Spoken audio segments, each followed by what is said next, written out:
strength. Ain't nobody man enough to feel the pain.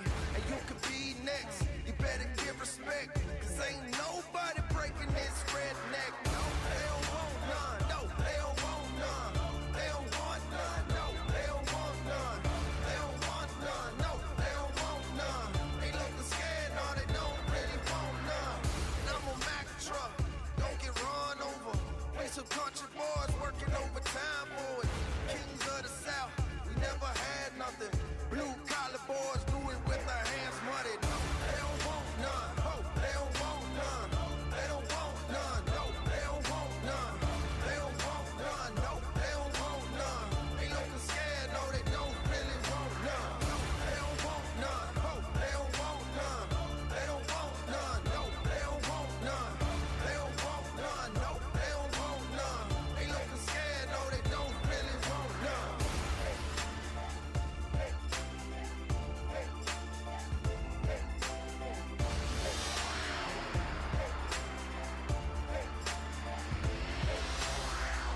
We some southern boys with the farmer strength.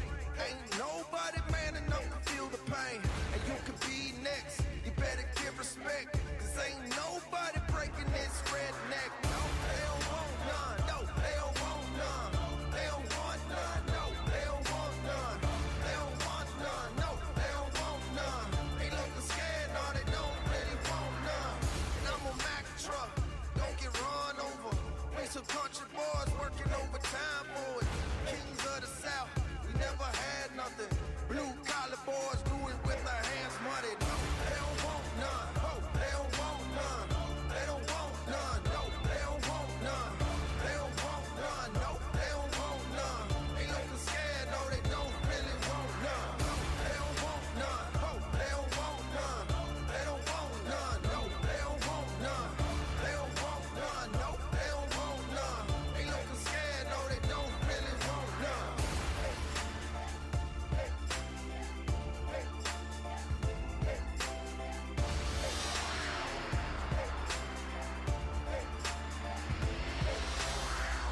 We some southern boys with the farmer strength.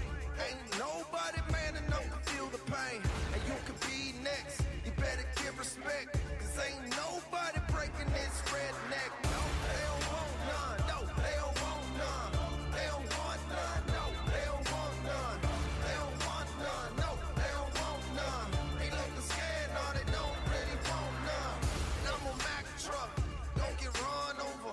We some country boys working overtime, boys. Kings of the South, we never had nothing. Blue collar boys do it with their hands muddied. No, they don't want none. Oh, they don't want none. They don't want none. No, they don't want none. They don't want none. No, they don't want none. They looking scared. No, they don't really want none. No, they don't want none. Oh, they don't want none. They don't want none. No, they don't want none. They don't want none. No, they don't want none. They looking scared. No, they don't really want none.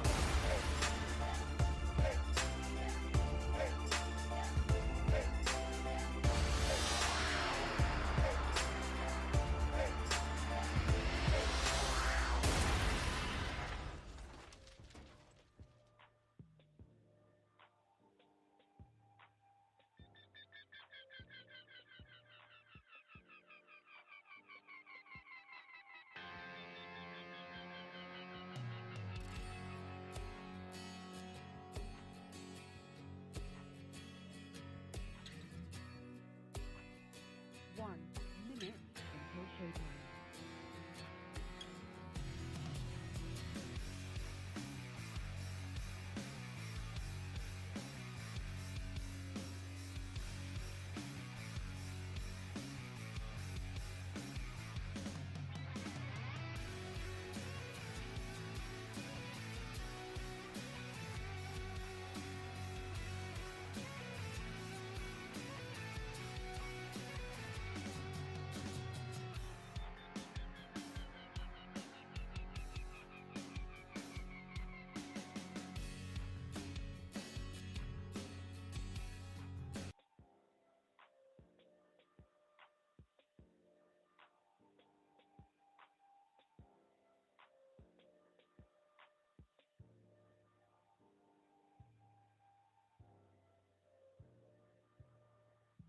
Your show will go live in 5 seconds. 4, 3, 2, 1.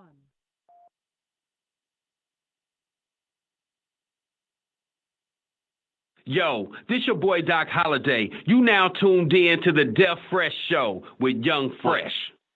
I done came up, got my name up, so when they speak of who...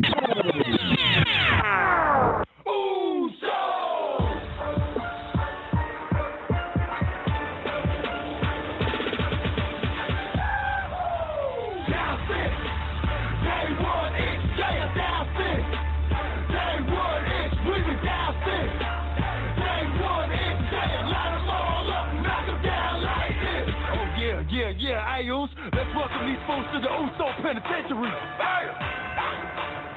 Okay, all right.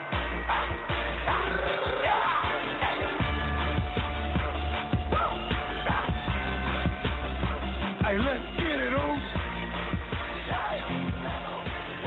It's not paranoia, it's the Usos. Well, it's not paranoia. It's not the Usos. It's the Deaf Fresh Show. That's No, exactly it's not. It's not even the Deaf Fresh Show, bro. It's beyond the ropes. No. It will always be the Deaf Fresh Show. But today's episode is Beyond the Ropes. It will always be the Deaf Fresh Show. That is what it's branded as. It will always be that. I'll give you that. Just today's episode is Beyond the Ropes. Because we're going to take it back to the essentials of what the Deaf Fresh Show really was. The first show was about wrestling at first. And we branded it and made, some other cockamamie bullshit that we have fun doing.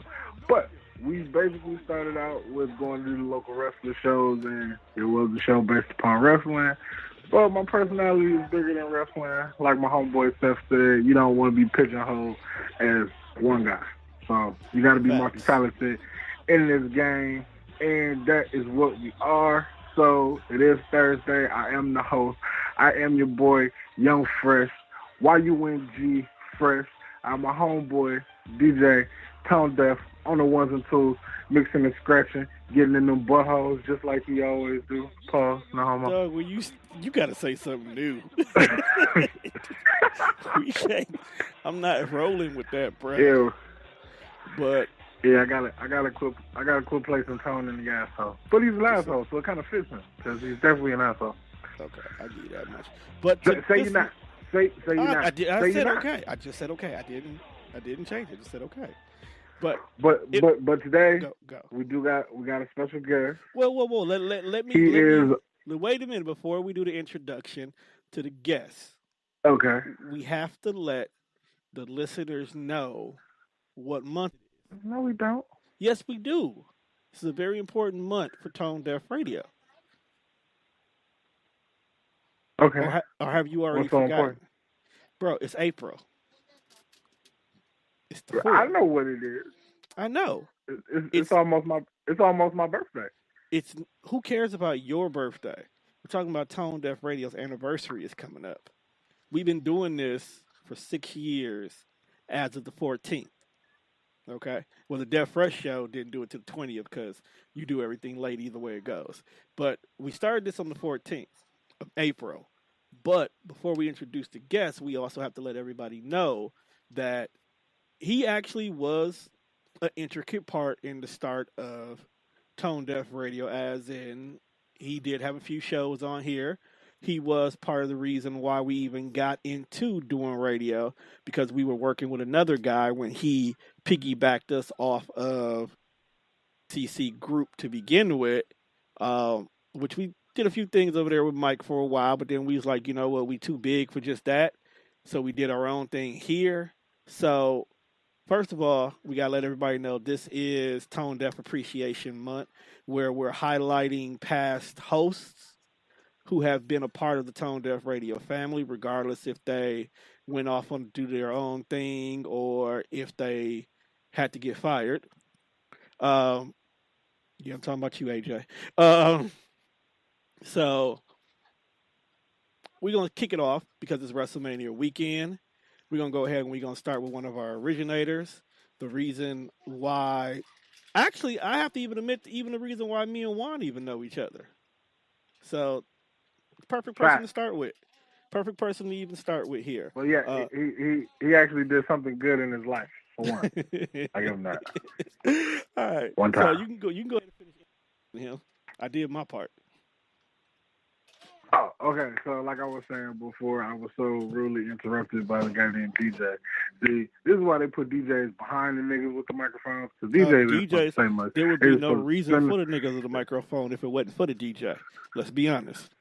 Yeah, but now niggas ain't scratching in turntables. They DJing on fucking Apple playlist now. So look here, we got to get into that. Has the DJ disappeared in life? We need to do a show on that. I told you but on anyway, the 14th when I do my special show, I will go into what Tone Deaf Radio will be doing in the future, starting that day.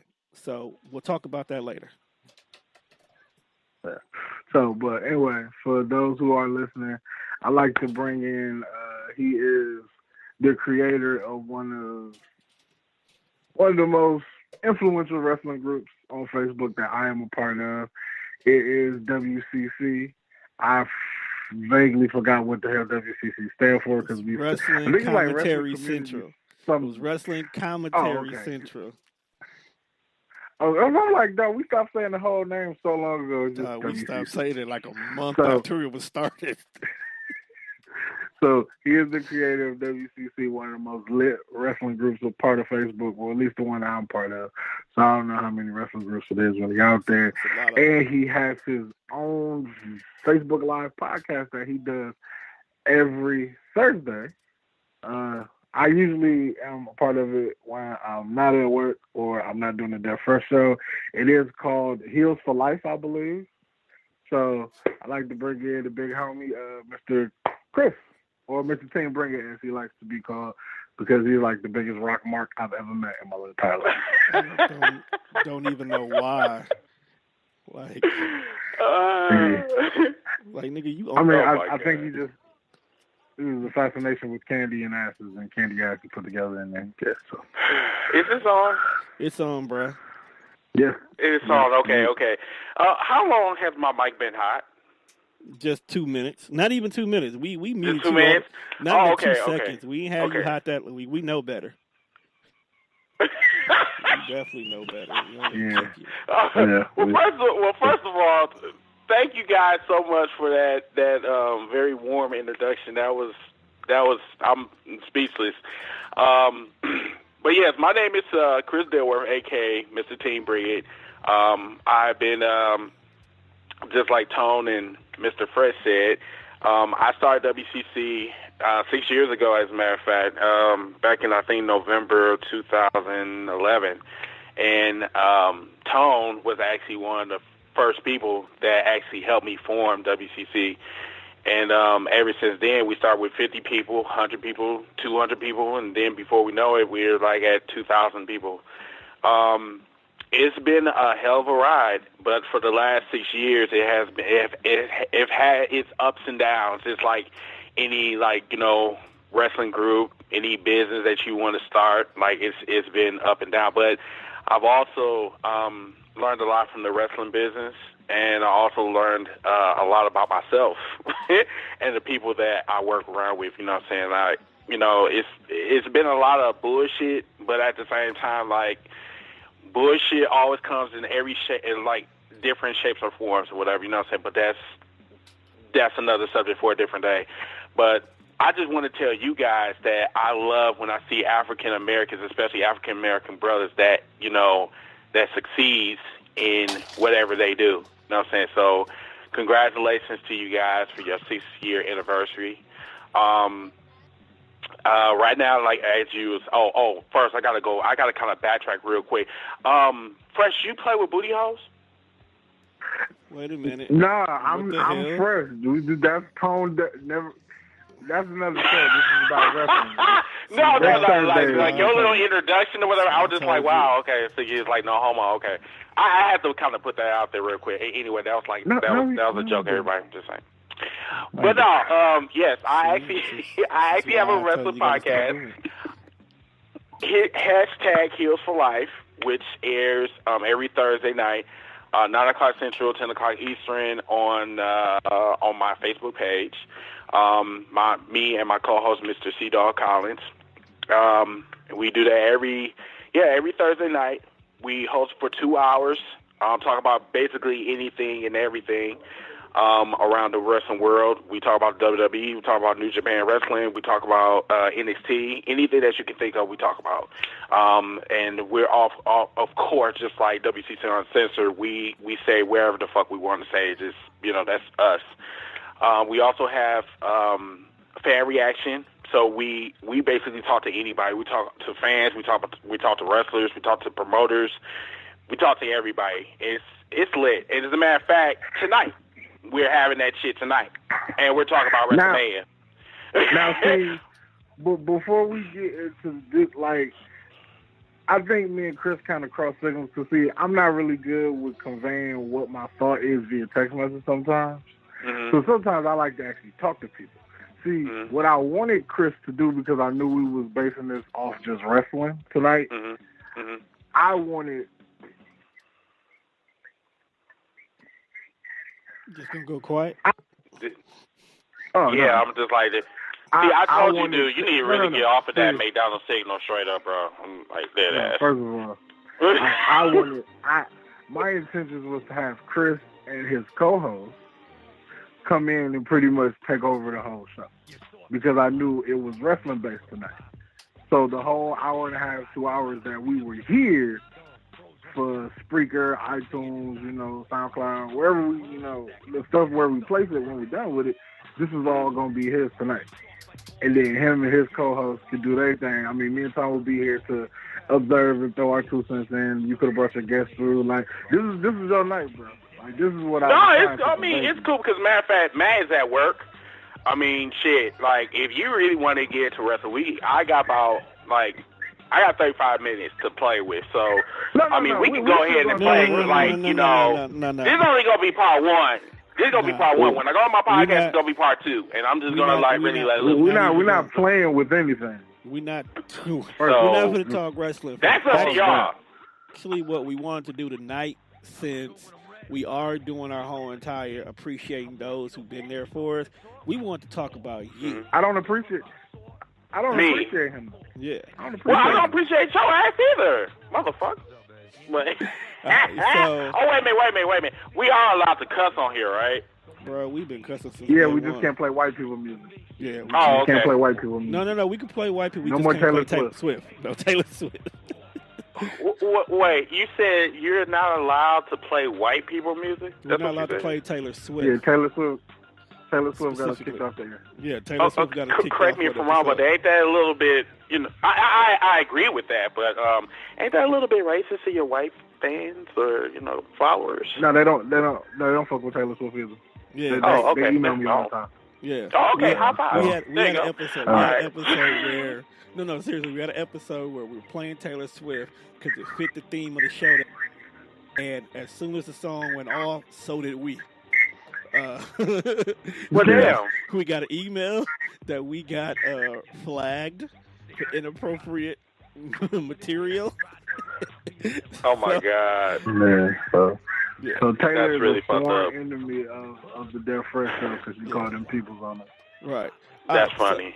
But it's funny, getting back on topic, since you definitely got a show to do and a few. So what's been going on with Christopher Allen Dilworth over the course of the last 6 years? Why you gotta put my damn government name out there? You already said your name. I just been real. Well, no, I've been for the last maybe a year, I've been very busy. I had to, speaking of WCC, I had to really rewrap that shit because honestly, the shit that went down with my, the people that I actually, that helped me build WCC, we had a major fallout, and that's where it goes back to what I said, that some people are for you, some people don't see your dreams, some people do, and unfortunately the people that, was rocking with me, or so I thought was rocking with me, I had to let them go. So I was kind of finding myself, what the fuck do I really want to do? I'm going to be about 40 in 5 years. So I need to really figure out what I'm going to be doing. I've been doing radio for like about 6 years or whatever, and I really feel like at one point in my life I feel like I'm just not really comfortable on where I'm at right now. So I said, you know what? It's either people going to be with me or against me. So I just decided just to kind of leave wrestling alone for a little bit. For 1 year, like I think this was like a year ago, I literally stopped fucking around with wrestling. Like, you know, I did attend some of the BCW shows in Milwaukee.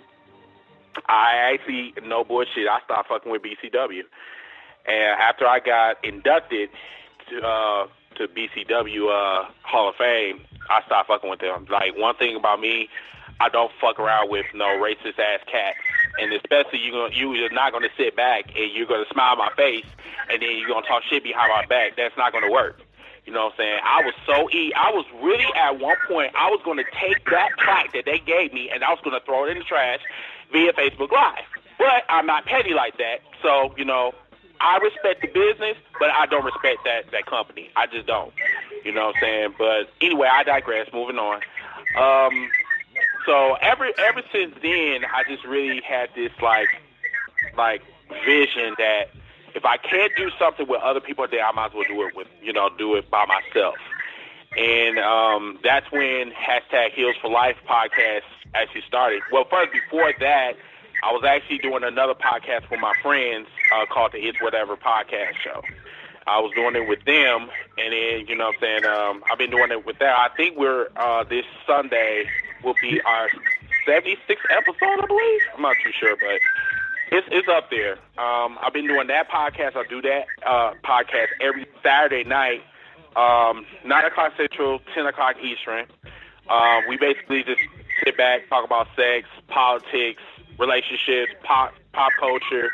So I, have that podcast that I run, and then, my main baby is actually the Heels for Life Wrestling podcast. That is one of the most craziest podcasts I have ever did in my entire life. I'm excited, especially tonight, because tonight, oh my goodness, like, we're going to talk about Wrestlemania and the trash that we have seen during the course of this Wrestlemania season. But yeah, it's been a hell of a ride, Tom. Like, it's been crazy. Like, I've really matured over the years. I really have. Like, you know me. Like, I'm very. I believe it when I see it. No, I'm dead ass. Like, I know, bro. At one point in time, like, I really did not care for other people's opinions. I just did not care for it. And then, like, especially getting into radio, sometimes you're going to have people that's going to agree with you. You're going to have people that's going to disagree with you. You're going to have those assholes that's going to, try to, troll you and shit. And, like, I had to, like, kind of take a step back, and I said, look, I'm trying to get back to the wrestling business. If I can't do it in the ring, then I'd rather do it on another platform or on another aspect. So that's why I said, like, I need to, like, kind of rebuild my image instead of just being this asshole, like, 24/7. I mean, I'm an asshole, like, whether I'm Mr. Team Bringer or I'm Chris, you know what I'm saying, either way. But still, it's just, I really learned a lot, like, the wrestling business, how I really get down. Like, even some of my wrestlers actually wanted to fly me out to North Carolina, and they want me to, we actually supposed to be doing some, like, they want me to be, like, on their creative team, or whatever, or I think I forgot what company it is, but we were supposed to be doing some type of project, I think either next year, or no, this year or next year, but more than likely it's probably going to be next year, because, like, my whole summer is booked, because I'm supposed to be doing some travel. I'm supposed to be going back to Texas. I just came back from Texas, like, 2 weeks ago for my birthday. So yeah, I've been really keeping busy. A lot. That's what's up. That's about it. I mean, I do have to say that you have grown a lot. You have changed a lot. You still are that brash, I don't want to listen. But the fact that you're willing to admit that, yeah, you were like that on purpose, and you figured out that you have to do what's best for business in so many words, that takes a lot right there. All right. So now that you have... It does. I'm just going to say this. Yes, I literally had to look at myself, and I had to see that some of the things that I do is not the key to success. The main thing that I need to do is I just need to sit back, observe, take what I learned, and then just, apply it to my own. It's not easy, especially me being a very stubborn individual. I literally had to say, like, hey, if I want to get to point A to point B, then I need to do X, Y, and Z. You know what I'm saying? So that's why it's very important for people to, like, hey, when you go through certain shit, you mature. That's how I was. So I'm happy to be here. I'm happy, where I'm going in life, and like I said, once again, to you guys, like, congratulations. I hope that you guys get on another bigger platform, whatever, where you at now. Like I said, another thing I wanted to say, too. I love the Uso intro. Fucking awesome. Love it. You haven't listened to us in a while. That ain't nothing. I haven't. I think this is my first time being here in like almost 5 years. It's because we are on a completely different platform. We really only use Blog Talk when we have people who want to call in. Other than that, we're on a completely different platform that streams music 24/7. We got tons. Like how many shows we got now, Juan? The Death Fresh Show has at least 125. We have maybe 10 to 12 other shows, including Jacob.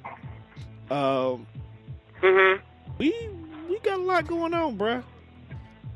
We got a lot going on. The end result, I feel like the end result is to be the plug. Basically. Like, I have to be the plug. Like, it's okay to be the dealer. I need to be the guy who the dealer comes to see. So at the end of the day, I need to be the plug. And that's what Tone Deaf Radio is eventually going to become. As in, we will be the platform. We will not need anything else, but we will be the streaming service. All I'm gonna say, bro, is like, keep doing what you're doing. Do not let anybody like knock you off of your dream. There are going to be people that is going to hate, and they're going to try to like persuade you or not going, in this direction. You have told me this on numerous occasions, but you know what I'm saying, I just want to reinforce it that when you are in a business like this, especially when you have a platform like this, motherfuckers are going to like, they're going to say, oh yeah, I'm with you, and then they turn around and then, do a 180 on you and shit. So, and we was talking about that. I think this was about maybe 2 months ago when I actually first started, Heels for Life, whatever. It was just, I remember you telling me like, Chris, just everybody is not gonna be for you, and you're right. That's true. But, that's true, man. Everybody never has the same vision, and we've experienced that with Tone Deaf Radio because everybody doesn't have the same vision, which is why every so often you see new members get added or you see people leave, and that's cool. I feel like we like a college, and that's cool. You come through, you learn what you learn, and then you can either take it and use it for good, or you can say this was just something that I did in life. Like some people go to college to learn and get a degree. Some people go to parties. Some people go there because they have dreams and aspirations of playing a sport at the highest level. So that is correct. You need that foundation, and if that's what we are to some people, that's dope. Because a lot of people that used to be on Tone Deaf Radio now do other things, or they use what they did here for more exposure, and that's dope. And I like that. As long as we all win, and I have no ill will towards anybody that has been here and that is not here. Maybe a few people, but it's not real ill will. They just suck as people. But I knew that before they came here. Not taking no shots at nobody. He's a Negro. This is what Negroes say and do. But no, let's entertain the audience real quick, because I really want to get into this because I got like a couple more minutes.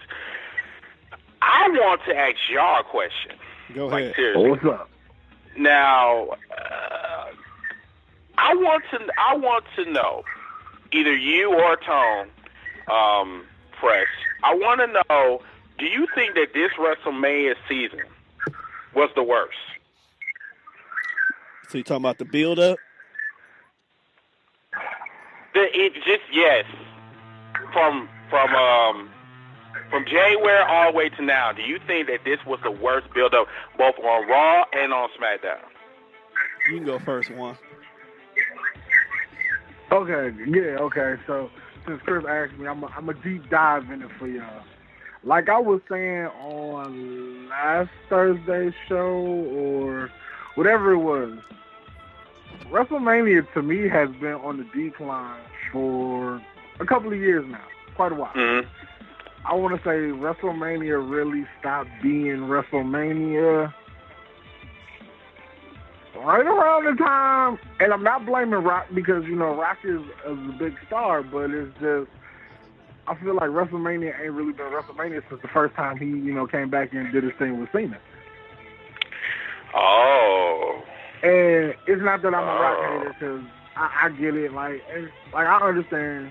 It's just, WrestleMania to me is like the Super Bowl now. It really don't feel like a big deal no more because and it's not the football league's fault that the Super Bowl ain't big no more. It's just like you want to see your team make it and then they don't make it, and it's like you want to see the best possible competition in the Super Bowl. But it's not really fun when it's the same team over and fucking over. It's been the New England Patriots for the past 4 or 5 years in the Super Bowl. Why? Because they're the best team in the league, which is why they get here, which is why Tom Brady has 5 rings. Now, wrestling ain't like sports because it's all predictable, but it's like Roman Reigns ain't the best guy in this company. I get it. He's one of the top guys, but he ain't the top guy. He ain't the best. There's other people that you could put on this stage outside of Roman Reigns, and it's getting to the point where it's like, dog. As a fan, I'm like, I don't want to see Roman Reigns. But as a person who understands where wrestling is going, I get why he's here. He's the face of the company right now. And I tell people, like, if you don't like who's the face of the company, then you cannot watch wrestling. Like, you cannot watch WWE.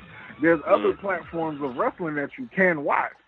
So if you're going to continuously bitch about what you don't like about the WWE, watch something else because they're not changing where they're going anytime soon. Because if you show up if you buy a ticket, that means you either showing up to boo Roman or you showing up to cheer Roman. So it doesn't matter why. The whole thing, I don't mean to interrupt you, but the thing is, you see, even though that in Vince's eyes, Roman Reigns is the face of the company.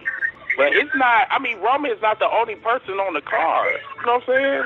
Like, I didn't come there, I didn't buy a ticket to see Roman Reigns. I went there just to see, the whole card. You know what I'm saying? Roman can't even carry the fucking brand. I'm just saying. This man can't even do a fucking promo.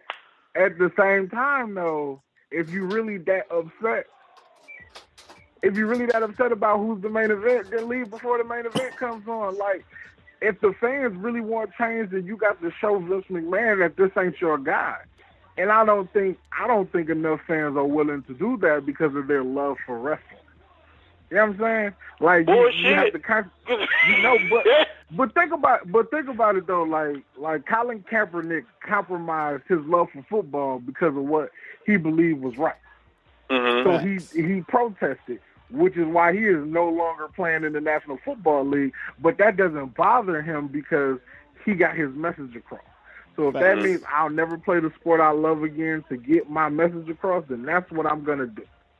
Now, if the fans feel that strongly about Roman not being on top, then if you know Roman is the main event, don't watch the main event. That building should be empty by the time the main event comes on. But it won't be because people love wrestling so much.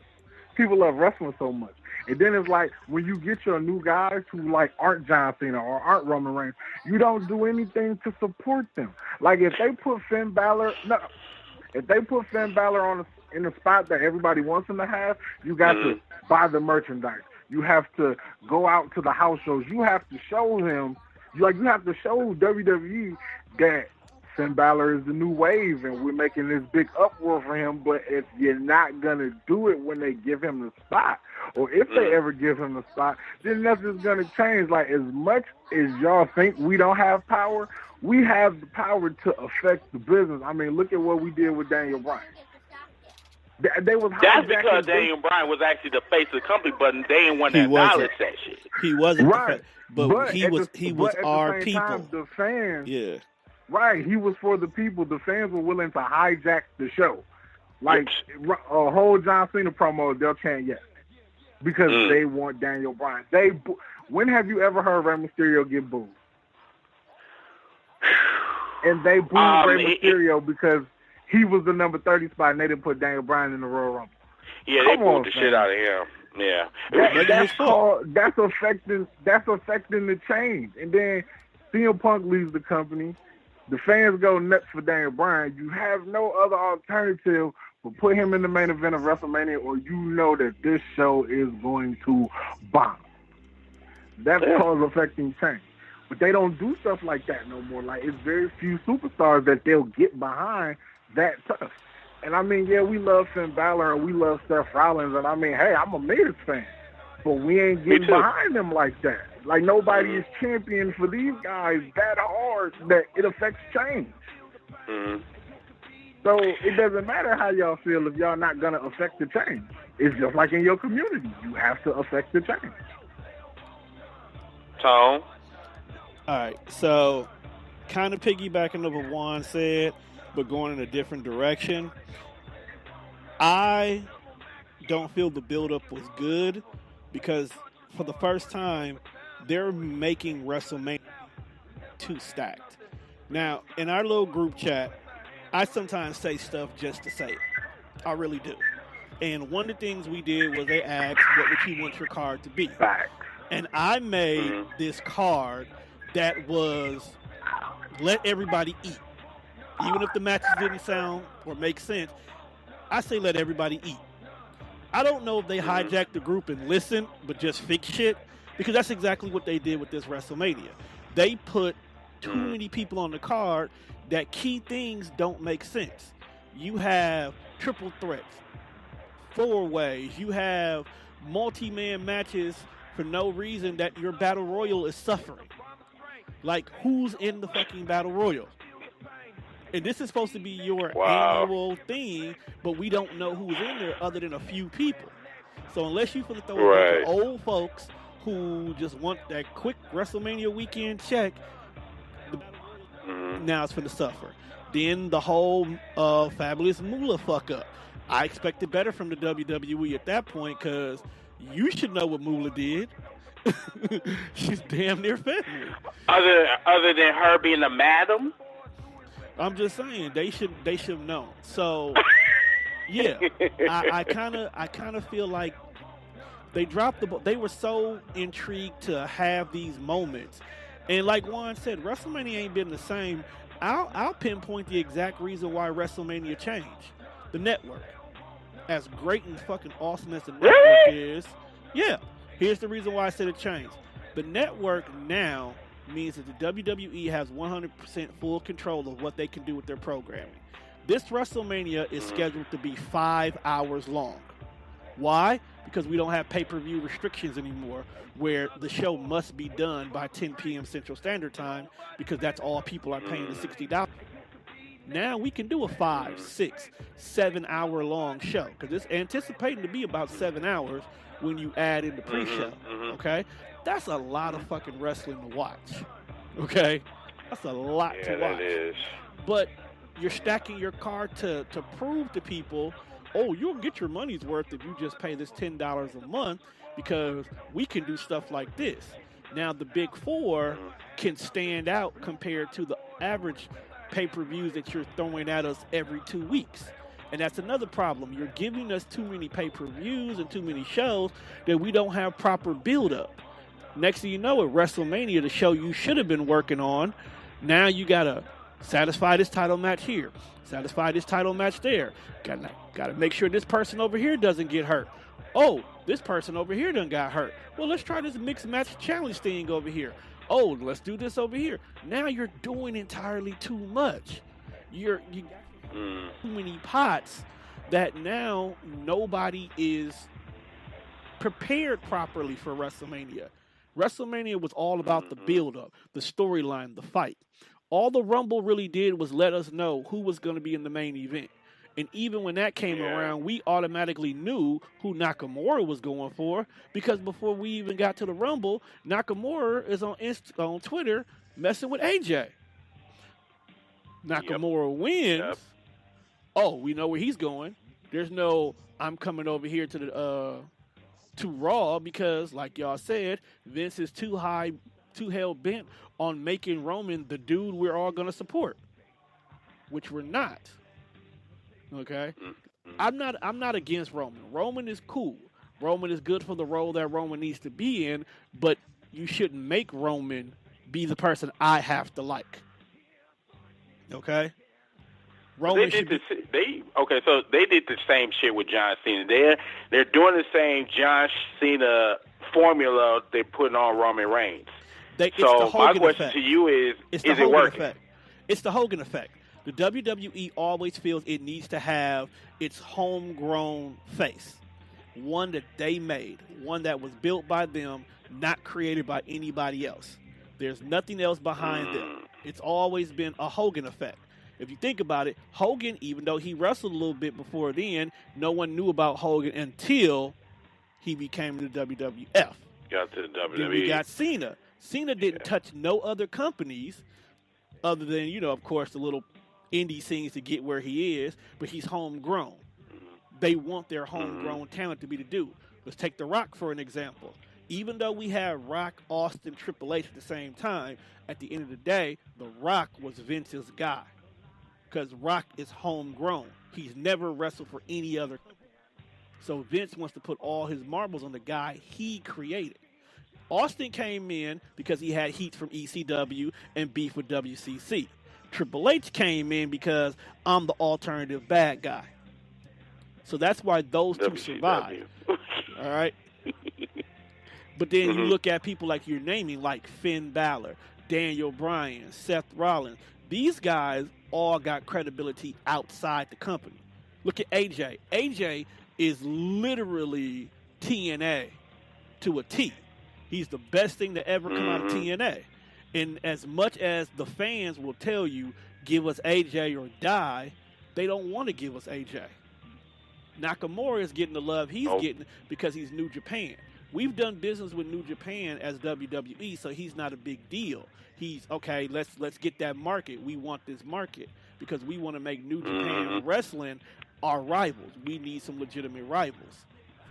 That's why Asuka and Nakamura not only got picked up, but they're in the main event slots because that's who Vince wants. He wants New Japan, okay? He could care less about anybody else. Triple H, on the other hand, is definitely trying to get that. Then we took Ronda Rousey, who we knew was coming ever since she got knocked out in the UFC that one time. So we knew she was coming here. They've been building that. But let me ask you this about Ronda Rousey. Yeah, we're getting her, but we're losing Brock. So it's just a trade. Let me ask you this about Ronda. How do you feel about Ronda?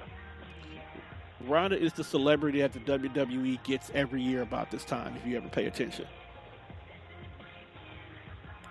The fact that she's okay, but she's the celebrity that said that, and I quote, that she doesn't want to be given anything.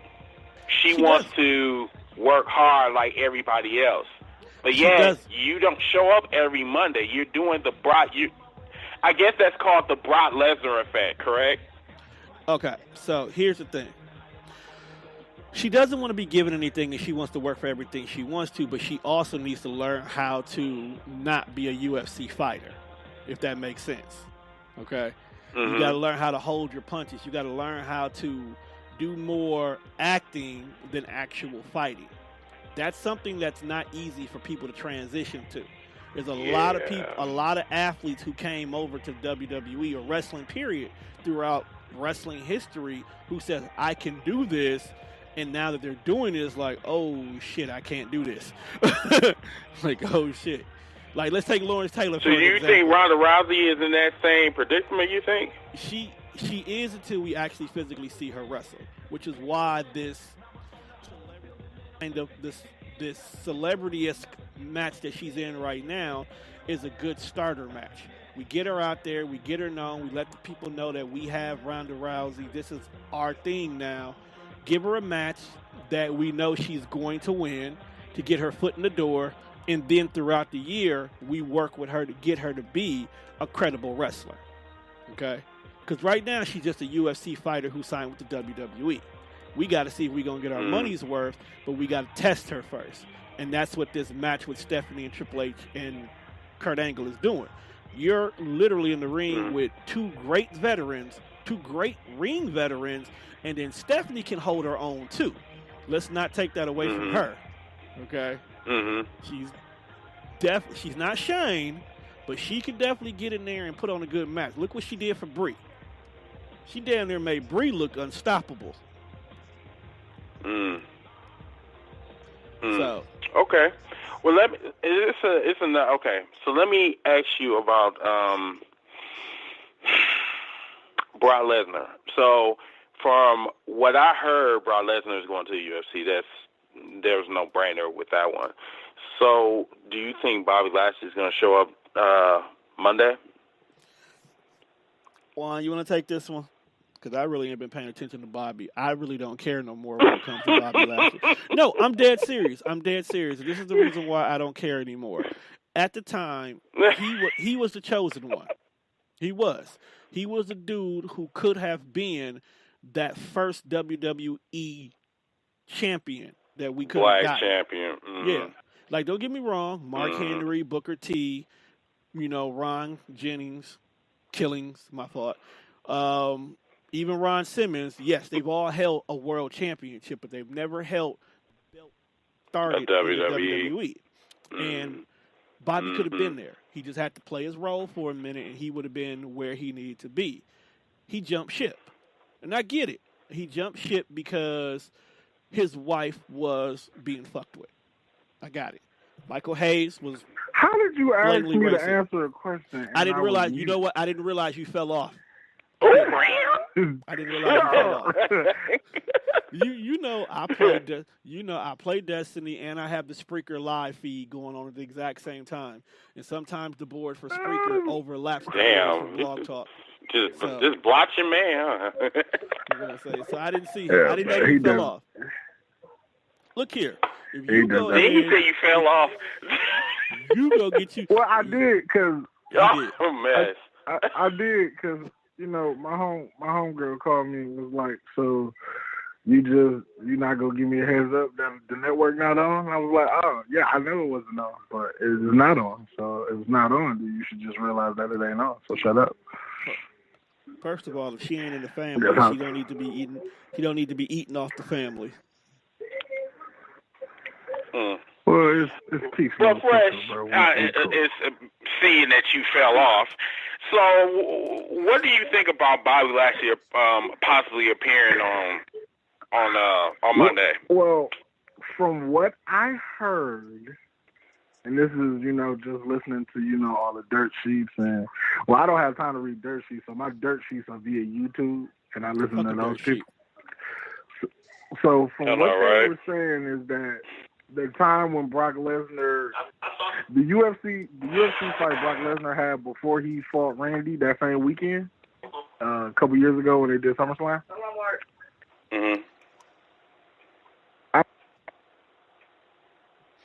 You all right, one? Did we lose him? Having technical difficulty? No, we're not having technical difficulty. He was moving. Where did you see it, though? We got like some over here. Y'all terrible. He won't sit still. We're over here with the side. I'm like, wherever it is. Then I'll grab a cookie. You talking about cookies? Place it on the trap so the mouse can get stuck. Yeah, I know, man. Talking about cookies, mouse traps, all type of random shit. Well, I got an idea. Tragedy. But anywho, go ahead. Now, what was you saying before you were so interrupted by cookies? I'm gonna go. Yeah, so From what I've heard, they froze Brock Lesnar's contract. So originally his deal was supposed to be done after WrestleMania. But they saying that they froze his contract and it tacks on like another 4 or 5 months or so. So instead of it being done after WrestleMania, it will be done after SummerSlam. But then they saying that Vince McMahon didn't really have any plans to use Brock Lesnar anymore anyway. So he would be going home after WrestleMania and just, riding out his contract. But then all this talk about Bobby Lashley started. And Bobby Lashley has said for several years that he wants to have some kind of collision with Brock Lesnar, whether it be in an octagon or whether it be in a wrestling ring. He wants that big money match for Brock Lesnar. Now, right now, we have the possibilities of making it happen. And I think if Brock Lesnar's contract really ain't up until after SummerSlam, then we'll get Brock Lesnar's last match against Bobby Lashley at SummerSlam if WWE can come with the bag and get Bobby Lashley to sign. I say make it a mixed martial arts match in the WWE just to piss on UFC. Oh, that's what I would do.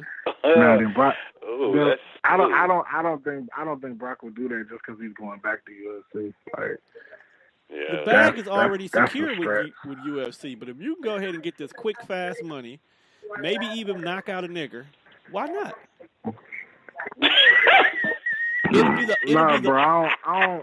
It'll be the first match. It'll be the only match. He said the N word. This is wild. It'll be the only match. And since God knows when, that it'll be no one knows who's gonna win.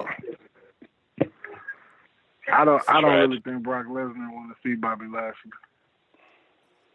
Just my personal opinion. Why you say that? And I'm really glad that Brock Lesnar is going home because I really feel like his star power is clogging up the roster. It is. Oh, you the only person. He's been holding the belt I hostage. thought I was the only person that felt that way. Honestly, he's been holding the belt hostage. For the last 3 years. Yeah, and as a fan, that's annoying because there's so many people on Raw that needs to be that. There's so many people that can hit that next level, but you can't imagine it because of who the champion is. Fact. Like if Brock Lesnar isn't on Raw, Miz is damn near in the main event of every pay-per-view. Honestly, Doug, if you get rid of Brock, everybody can eat. Because everybody's on the even playing field now. With Cena now being reduced to a part-time role, everybody is even. So Daniel Bryan to Jinder Mahal to Sami Zayn could be a world champion. And, well, I don't know. I don't think Vince will ever put the belt on Sami Zayn. I'm just saying as an example. But the kind of matches that Sami puts on, you got that feeling like, oh shit, Sami could. You get that fear that Sami might walk out with the belt. You know, Sami Zayn will be the next Dolph Ziggler. Dolph Ziggler is still the next. That is really fucked up, but I really feel him on that. Because the contract that Dolph just took, Dolph basically solidified that he will never be anything more than a jobber to the stars now. Yeah. Yeah, but Dolph got all that money and all that leeway. He don't really care. He probably at that point and he don't care. Because like he could have been like a multi-time champion, but because it's the era Vince does not care for him, he's gonna be at a certain point. He's just gonna be that big mid-carder that they can go to, but he's not gonna be nothing else than that. You know what, Dolph Ziggler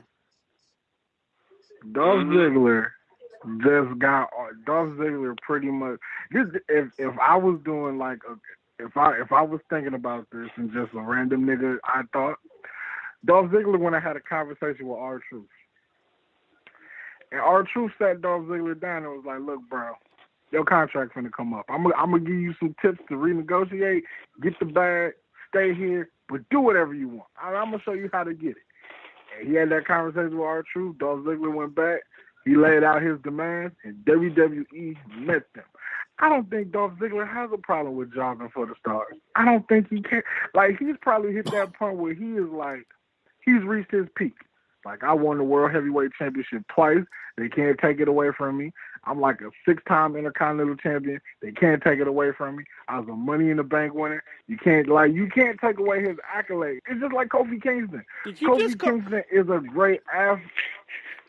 You said what? Did you just call him Tim Duncan? Because in so many words, you just called Dolph Ziggler Tim Duncan. Well, Tim Duncan actually had more championships than. Never mind. I mean, if you was gonna call anybody Tim Duncan, I would call Kofi Tim Duncan because Tim Why Duncan is that? Because, look, think about it. Tim Duncan got damn near as many rings as Jordan, but nobody talks about Tim Duncan when it comes to these championships. Tim Duncan got 6, I believe. He got a point. That's and I think he's got 6. I think Tim Duncan. And he's like probably one of the most decorated NBA champions of all time, and yet no one talks about him. Because he did it collegiately.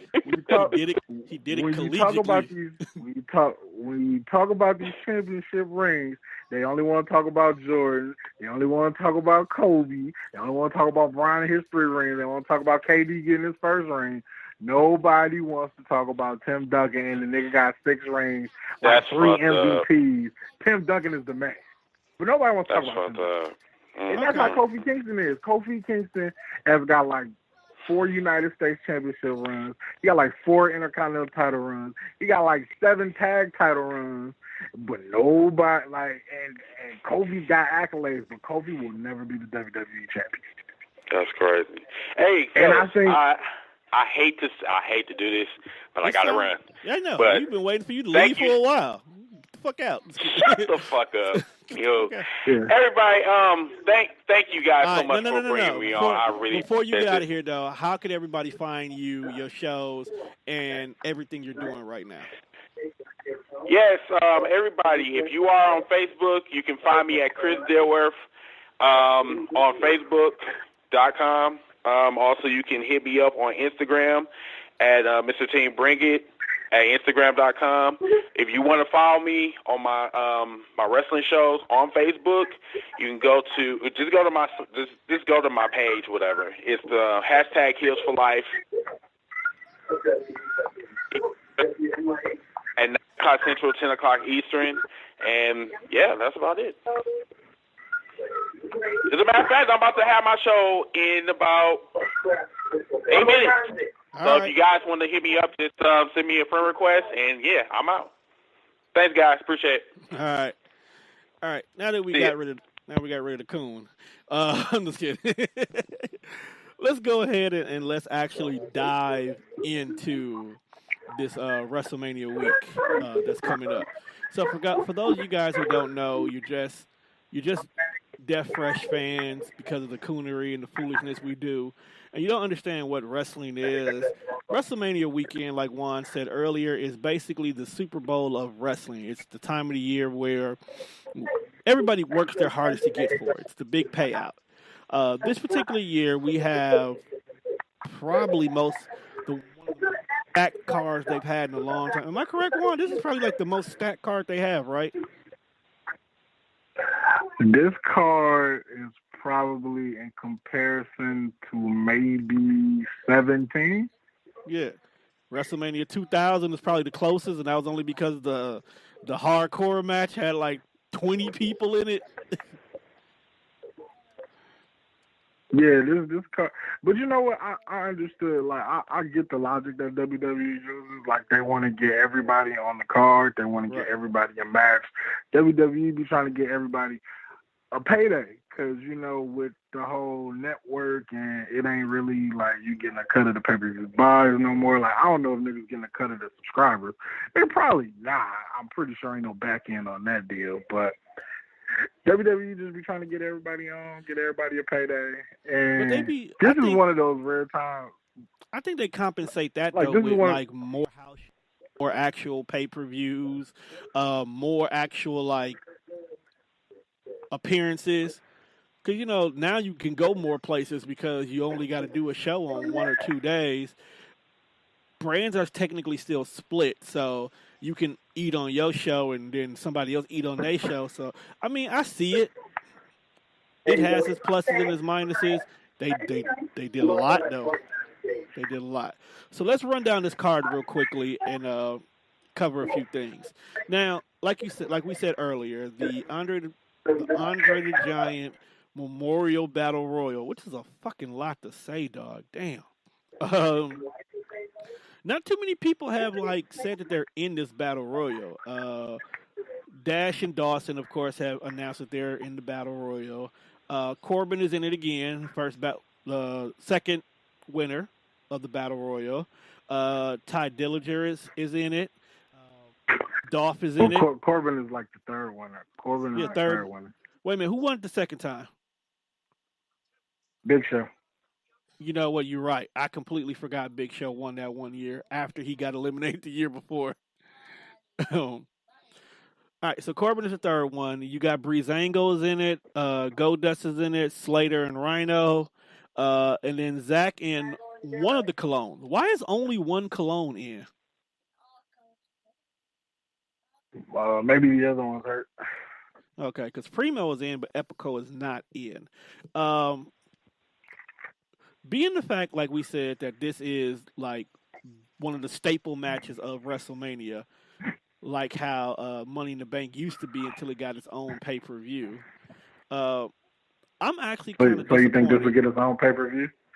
Nah, bruh. Because technically that's the Rumble if you think I hope. And I heard... You know what WWE should do? Did you hear about the one in China? No, it's in India. In India. A 50-man battle royal in India. They really get the Punjabi fans bad, don't they? And if Jinder Mahal does not win the 50-man Royal Rumble in India, I will riot. India should riot. The only other person I'll let slide is if they randomly bring Khali in for no reason whatsoever. Only person.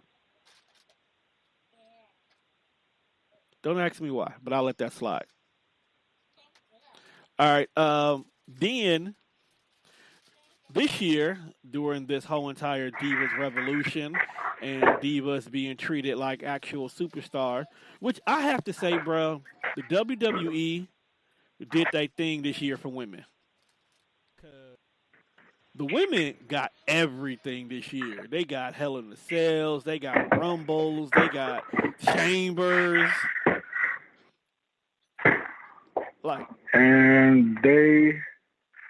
And what else is there left for them to do? Main event WrestleMania. Nothing. That ain't gonna happen no time. Hey, can't say that now. Can't say that. Technically, if anybody could have did it, if they would have made Ronda versus Charlotte, I feel like the WWE would have made that the main event.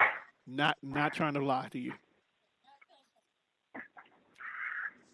Well, like I said, unless they come through with like a fire feud, like they're gonna have to have like a fire feud for that to main event WrestleMania. Like, I think they got close at 30. They got really close at 32 because nobody acknowledges the fact that Charlotte, Sasha, and Becky went on right before Roman and Triple H. They did. And put that match to shame. They put the main event to shame because the triple threat was way better than the main event. Because them three have been working with each other for so long. It's like, okay, as much as we're sick and tired of Sammy and KO, they work great. Okay? So you're going to get all that epicness out of them, which is why whenever we need a good match here and there, you get KO and Sammy to give you that good match. So, but I get it. I dig it. I'm feeling it. But yeah, you might get that now, dude. Bayley and Sasha proved at NXT TakeOver that they can shut down a building if they need to. If you keep building this Becky-Sasha feud like you're doing it, you can make it main event one of these smaller pay-per-views just to get a tester. You keep working with Ronda. You get her that she's a credible person, she's a credible threat. Hell, if Asuka, because let's be honest, bro, we don't see Asuka losing that belt anytime soon. She may be the SmackDown Women's Champion all the way until next year's WrestleMania, dog. It's going to take an injury for Asuka to drop that belt.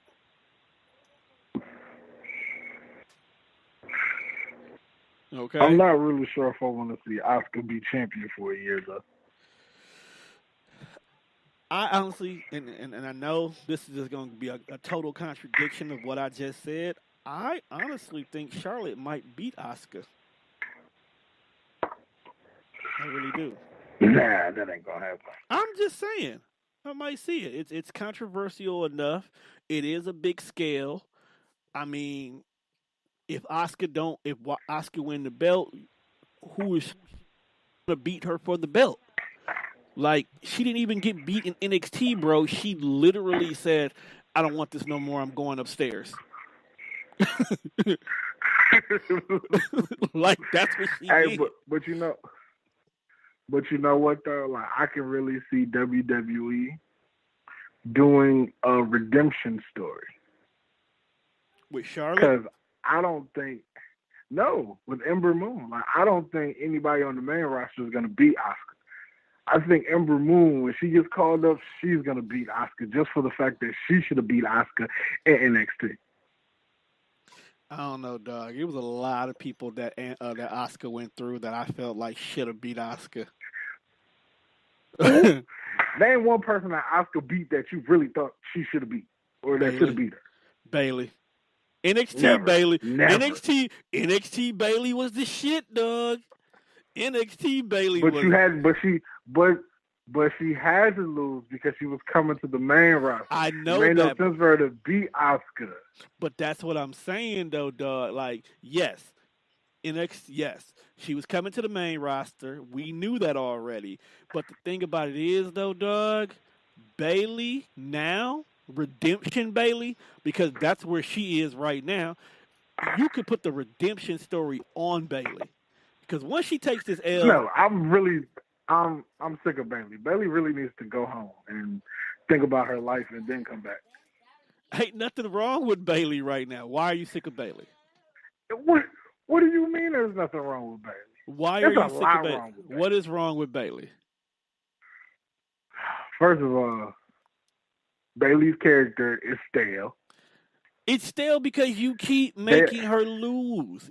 They keep making her lose. They put her in feuds. They make her gullible. Like, her and Sasha's supposed to be so great best friends. Why she constantly keep letting Sasha step over on her? Look, bro, at a point in time, you get stale. John Cena got stale, and he was winning. He was booking them strong. We got tired of John Cena winning because it'll be matches John would get his whole white ass whipped. And then he wins. Okay? It's not even like he put on a good match and he pulls it off in the end. He will be getting his whole ass whipped the whole match. And then all of a sudden, the AA came out of nowhere and he's still champion. It's just like the conversation that we were having in the group chat. Sasha Banks right now is the heart of this Raw Women's division on Raw. If you take Sasha Banks off TV, that division looks like trash. I can't say that because Bliss has been holding her heel shit down. Nia Jax needs her opportunity to prove that she can run that division. Mickie James is your veteran that you need, and you just need her to just be a general. Okay, and she can do that, but what I'm saying is, whether you like Sasha or you hate Sasha, Sasha's the most popular right now. True. Now, Sasha and Bayley get more. Sasha and Bayley get more camera time than the champ right now. Like, there are more people who care about Sasha and Bayley who are not having a singles match at WrestleMania than Alexa Bliss right now. I mean, I care because I know Nia's going to kill her within 3 minutes, and I'm here for that. We're all here for that. It's because we want Big Fine to finally get her shine. Fact. We just hate it has to be Bliss because let's be honest, Little Biscuit. No, I'm cool with that. I never seen Bliss being as prominent as she is. I'm not gonna lie. Here's my issue with Sasha Banks, and it's not her fault. She didn't do nothing wrong. It was just that when they called Banks and they called Charlotte up, they played pity pat with the belt. Okay, that her stats are padded right now. Okay, and I can't look at you and gladly say you're an XYZ number of champions because if you wasn't playing pity pat with Charlotte, neither one of y'all would have the accolades that you're screaming right now. You didn't. Neither one of y'all did anything to really say I'm a 5-time women's champion. Like, yeah, 1 or 2 of those times you got the belt, you worked for it, but the other 3 was like, okay, let me go beat up on Charlotte. Let me go beat up on Sasha. It's like me and you say, here, belt this weekend. I got the girls. I'll come pick it up on Monday. That's how I feel. That's this era of wrestling right now. And I know that, and that's the problem I have with the numbers game. So everybody's sitting here on John Cena because he's tied with Ric Flair. They don't want him to break Ric Flair's record, but it's not the era Ric Flair was in. Ric Flair getting his 17 was a hard-working 17 or 16. Shit, damn, if I'm not mistaken, it's really supposed to be 20, but they just won't count it right. But now, yeah, but Ric Flair 21-time world champion, but they don't count like 5 of them title runs. Right. So that's what I'm saying. It's like, but he earned all 21 of his. He had to bust butt. He had to jump ship and go to different companies to get them. It's like, yeah, I want a belt. I'm going over here to Raw this month. Yeah, they got a Jinder Mahal's a champion, so I'm gonna go over here and get the belt. That way I can get my next one. That's how I feel like they doing it. That's why I don't respect the numbers anymore, dude. So just go ahead and let Cena get what he gonna get, and then let Cena retire. Yeah, I don't see him retiring. He's not gonna retire. Just let Dog break the record. Call it right. Even. This is the last thing he has left to do. He's begging for the Taker match, which I don't care what nobody says. I like the marketing for Taker not showing up. I like the fact that John Cena is trolling for this match. Make it happen in a way that's not normal. It's different, you know? Taker ain't said a damn thing. That. And then Taker shows up, whoops John's ass, goes home. I'm cool and that's how I think it's going to happen. Like, I think Cena's going to come out to the ring just like you would for a regular match. You're going to come out. And then they're going to play the Undertaker's music. They're going to play the music. They're going to play the regular music. And he's not going to show up. And then Cena's going to cut like some weird promo. Like I told you, he's a coward and all this good stuff. And then he's going to come out as the American Badass. And he's going to put them hands on Cena. And then just stand there for a while. Cheer. Because, you know, it makes sense to be the badass because who's getting inducted in the Hall of Fame? Kid Rock. Exactly. And who did the American Badass theme song?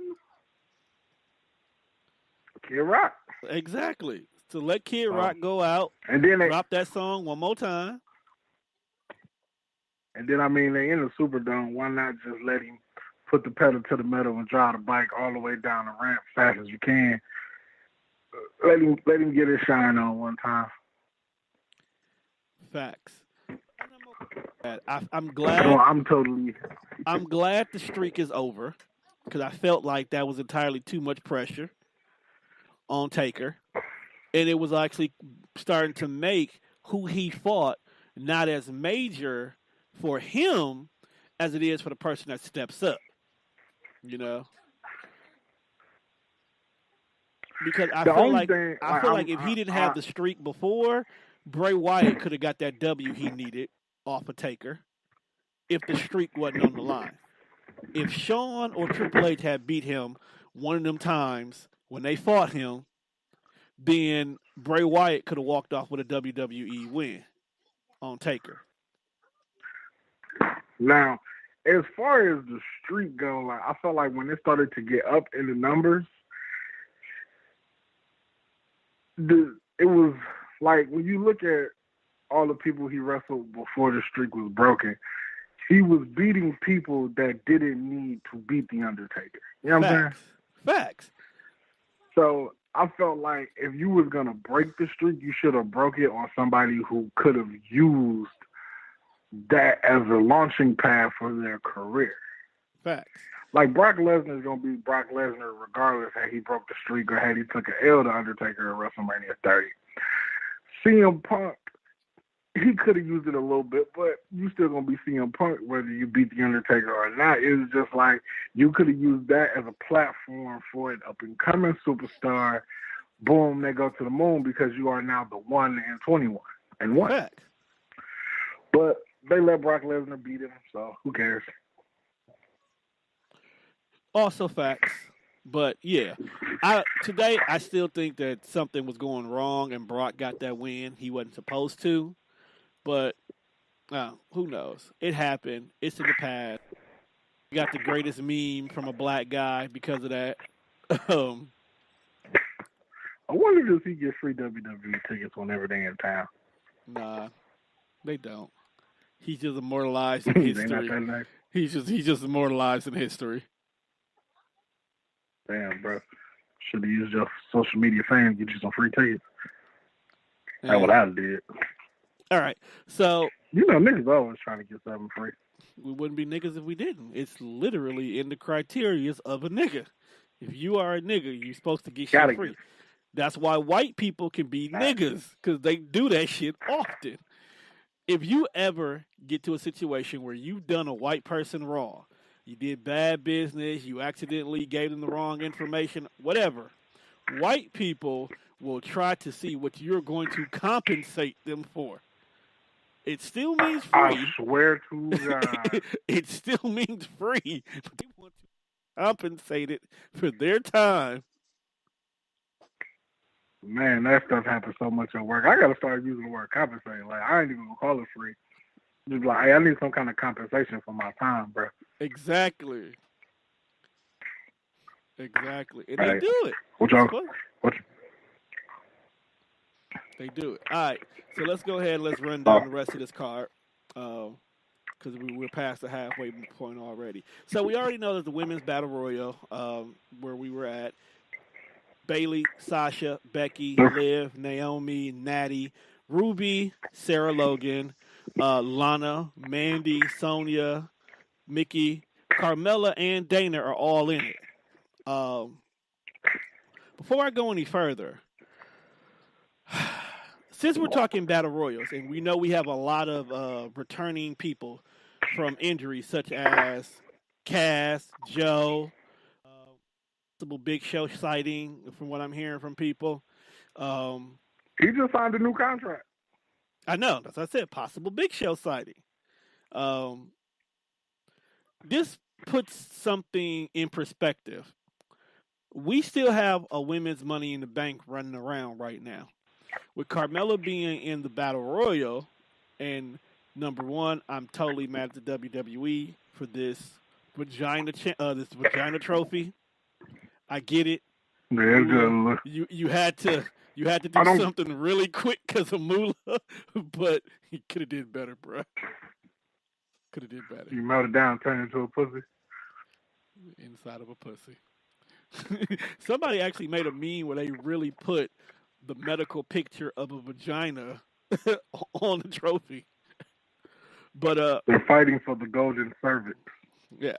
Now with the fact that you have two dominant females, both in the title matches on both shows, do you feel like Carmella's going to take that risk? You think she's going to risk it all? Yep. And she's going to cash in and lose. And she's already openly said that she's okay with it. Who? I say she should do it on Carmella. Raw. No, I'm saying like who? Who did she cash it in on? Oh, she gonna cash it in on Oscar and she's gonna try it. You gonna try Oscar? Yeah, I can roll with that. Cause I don't want you coming over.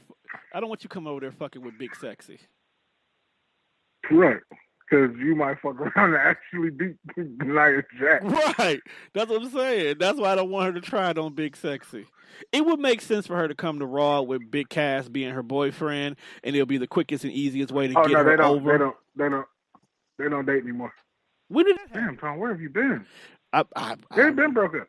No, last thing. Okay, when it comes to them three, the last time I paid any attention to them was because Enzo's out here raping bitches and ain't telling legal.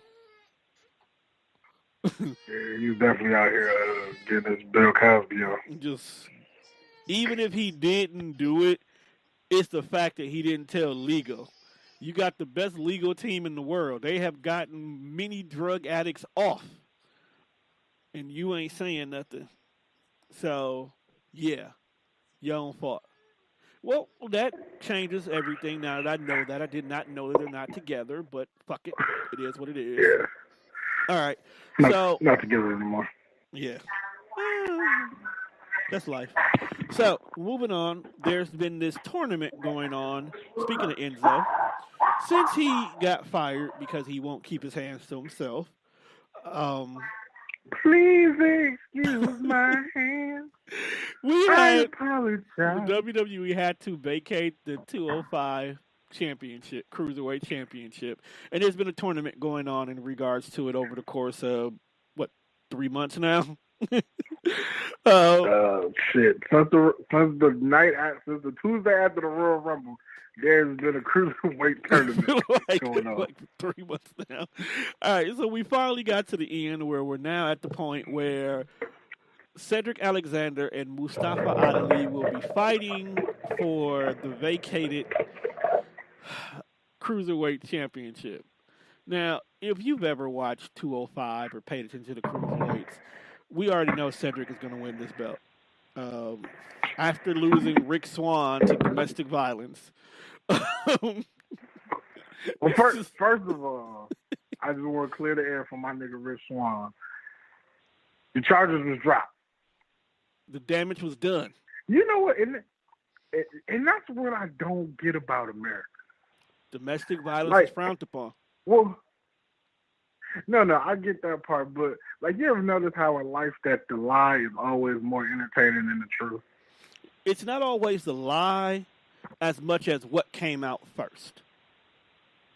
What came out first. And because we live in a world where the truth, putting your hands on somebody else is wrong, you don't ever have to hear the whole story. You just have to hear such and such was arrested in domestic violence. That's all you have to hear. Let's take the recent Chris Brown situation. Chris Brown had one night in a car. No, hold on. Let me get there. He had one night in a car with his girlfriend, who we know has a slick mouth, but we've chastised that boy ever since. We never once said, what did she do? Or did we ever pursue it? We was always saying, he's a man, he shouldn't have did it, he's wrong, I hate Chris Brown. Well, nigga, okay. Did you see them pictures? I'm not saying I didn't see the pictures. I'm not saying. Okay? Okay, I know we're supposed to be talking about let's not get that. The situation was this past week, he was playing around with some of his female friends, and a couple of photos were taken where if you wasn't there, you would think he choking the broad out. Because, photos, all you need is one angle, and you can make a whole new story. Pictures is worth 1,000 words. He wasn't. He was playing around. She did look like she was in trouble. Right. She looked like she was in trouble. But that's what I said. One photo is all it takes, because if you see all the other photos, they're joking, they're playing, they're having fun. There was humor before, and then there was humor after. So it's one of those, y'all are now looking for something to mess with this kid about. Meanwhile, on the other side of town, Fabulous is knocking out women's teeth. Hey, and I asked this question, are we numb to domestic violence so much that Fab was allegedly accused of punching Emily B 7 times in the face, knocking her 2 front teeth out, and the joke immediately came out? because as a whole in America, we feel like we have to find humor in everything.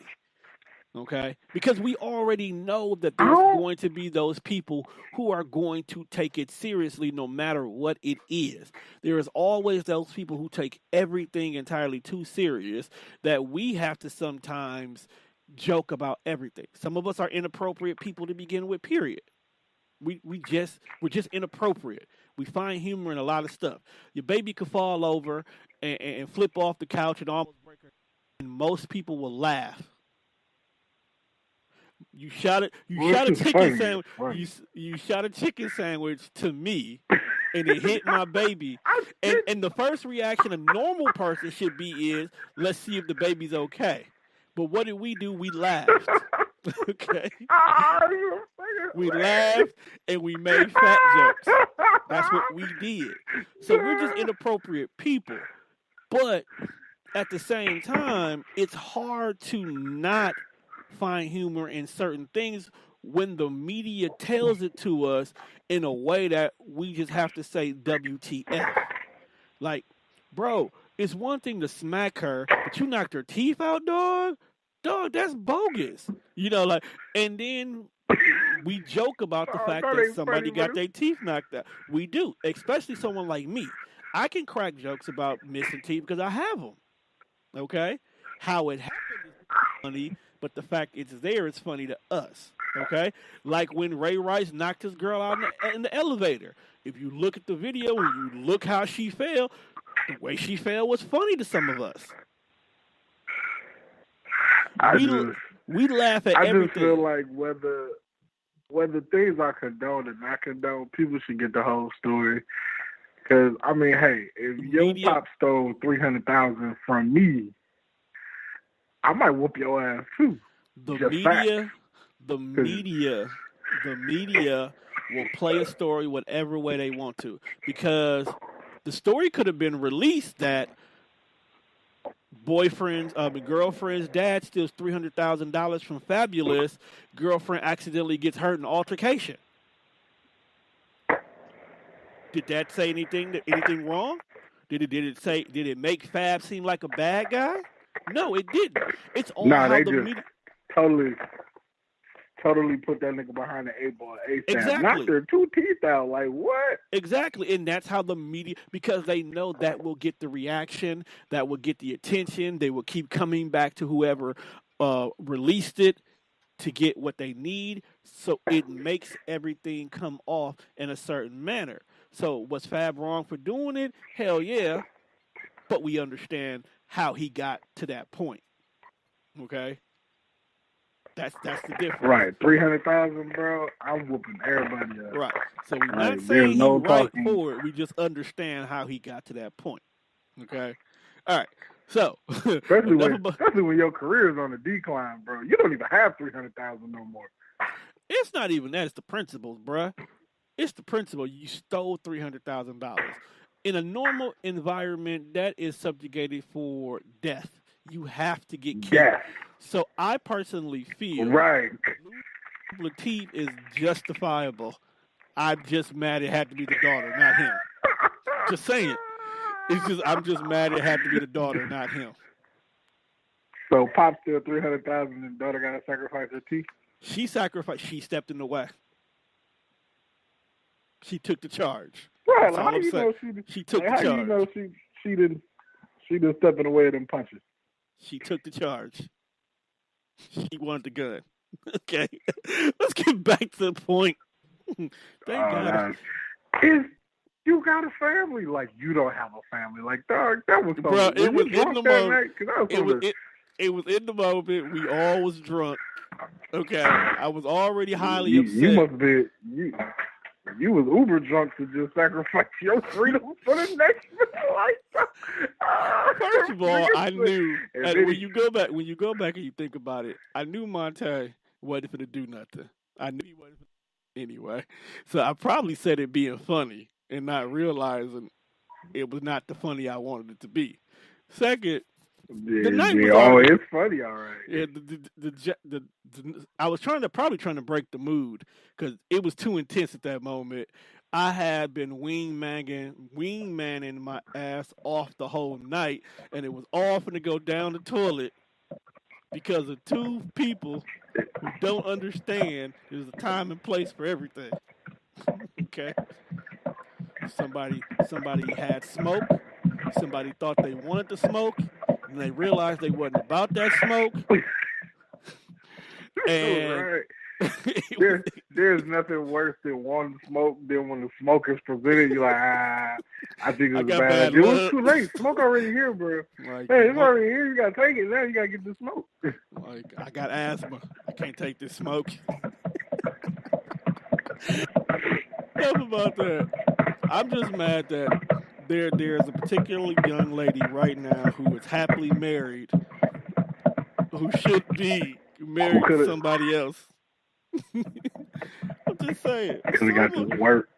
So much work was done that you don't understand, dog. I was going through my Google Drive today because, I'm building the website for Tone Deaf Radio back up, and I came across that night, and I seen the photo of y'all two together, and I'm like, you have that? Can you send it to me? I gotta dig in the drive again because I was gonna delete it, bro. You don't need it, bro. She's off the market.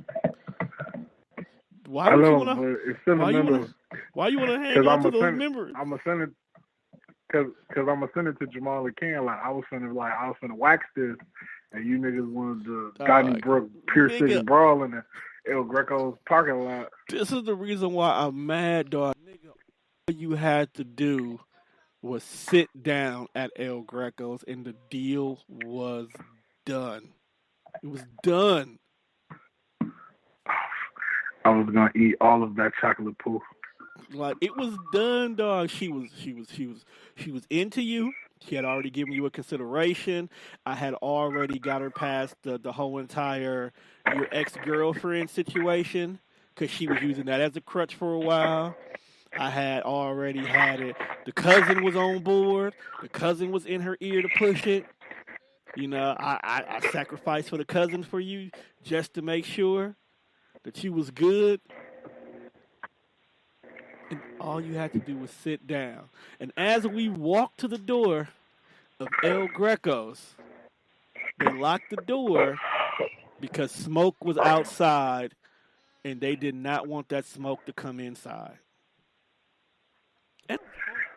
Part of me wanted to lead them two niggas outside. We couldn't get in because they wouldn't let nobody in because we were over there already.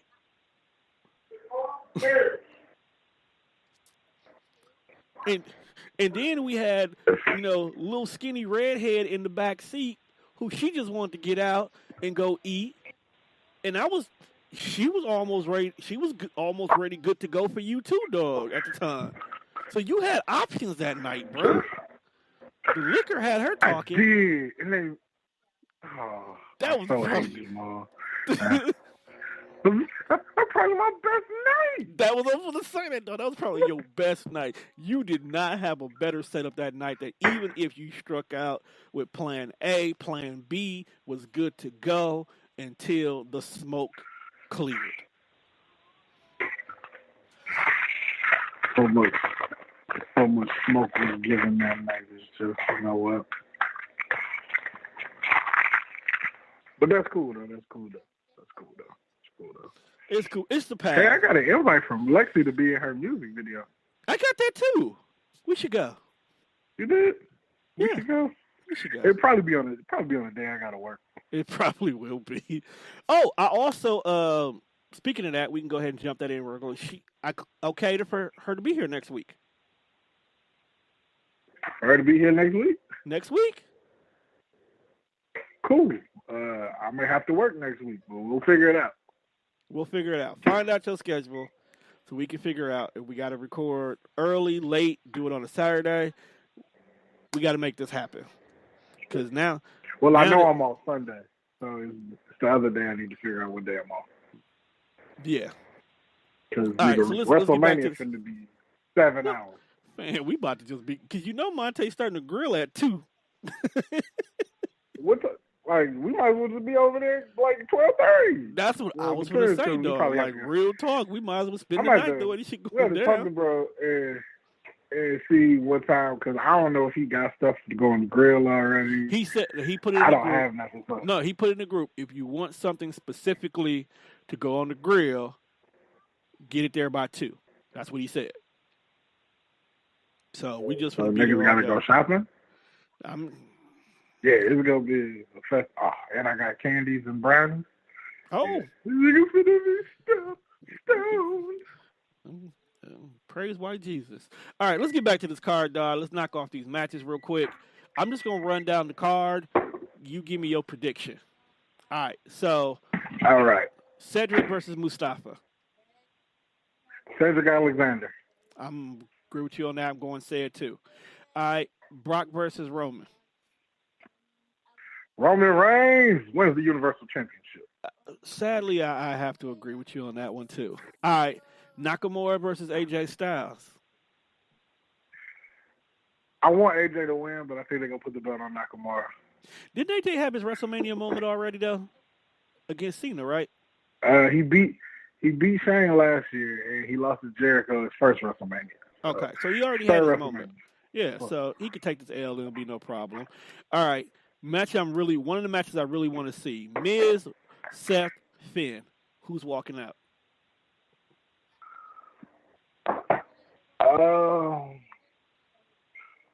I will go with. Honestly, it doesn't matter who wins it because Miz is not walking out with the belt because he's going home. So, right. But I would think they would put the belt on Finn. I think Finn gets the nod, and then him and Seth probably have like a short program until they move Seth into the main event. I kind of see it going to Seth. As much as I like Finn, I think they want Finn to chase more than anything. They have fun having Finn chase for the belt. So I see them giving it to Seth because he's an opportunist. He is the next coming of Edge. So, yeah. All right. Another match that I'm actually interested in seeing is Randy, Rude, Jinder, Rusev. Rusev Day is that Mania. All right. As much as I want it to be Rusev Day because he is over. Like, so fucking over. I think they need to give the belt back to Bobby. Because we know that Randy only has it simply because it's the only belt he never won. And if they would have not told you that before the match started, it probably would have meant a little bit more. So Randy's definitely I don't know. It really all depends on this Rusev situation with who wins this match because I heard Rusev asked for his release, which is the only reason why they put him in the match because Rusev originally was not on the WrestleMania card or he'd have been in the Battle Royal. But then there was also rumors that they had plans to give Rusev a giant push after WrestleMania. So, got to see where this is going. And I would think that they will put the belt on Rusev because Rusev is slowly turning into a babyface. As much as they probably don't want him to be a babyface, he's kind of, he's too over to be a heel still because they're cheering him. And well, they did that with Miz, but they did the same thing with Miz and Sandow too, though. So they still kept Miz a heel. Well, that's because it was more of a Sandow thing than a Miz thing. As far as who they wanted to be the babyface and who the fans liked. The fans was into the whole stunt double thing. But, yeah, so I think Rusev walks out the new United States champion, and it's WrestleMania Day at Rusev. It's Rusev Mania. That's what I was looking for. So we already covered the 2 women matches where we both agreed Nia Jax and Asuka are walking out champions in regards to that one. This match is interesting, and I'm not going to ask you who do you think is going to win, but I'm going to ask you a different question. In the Bar versus Braun Strowman and his to-be-determined partner, who do you think the partner is going to be? Who do I think is? That's more of the question right now because Braun Strowman can beat both of them by himself. Let's be honest, okay? But they won't let him wrestle by himself. So who do you think his partner is going to be? Elias. See, I was thinking Elias at first, But I'm hearing everything about this whole entire concert, and I heard it was scratched, and I heard it wasn't scratched, and I heard that we're gonna get like a rock concert all mixed into one, but no one said rock is truly confirmed yet, which doesn't mean anything because the time when we had Hogan, Rock, and Austin in the middle of the ring, two of them people we didn't know was gonna be there. So I'm going to have to go with Big Show. And this goes and backs up with the fact earlier you said that he just renewed a contract, so that would be a good way to get him started. Or we got Mark Henry going into the Hall of Fame. He could possibly, come down there for the one time. That way the bar can still keep the belt, and now we can move Braun into the big picture like he belongs. No. Every belt except for the SmackDown tag titles is changing hands at WrestleMania. Well, speaking of the tag titles, we got the Usos, New Day, and the Bludgeon Brothers in a triple threat tag team match. Now, we have dubbed this in the group as the Dudleys, the Hardys, and Edge and Christian 3.0. Do you feel the Usos are keeping?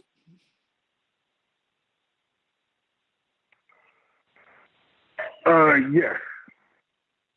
We'll do. Because think about it. You got two of the top tag teams from the past 5 years in this match. And then you got the Bludgeon Brothers, who are bad as workers because we've seen the matches that they've had with the Usos. But I feel like from a fan standpoint, like the Usos have been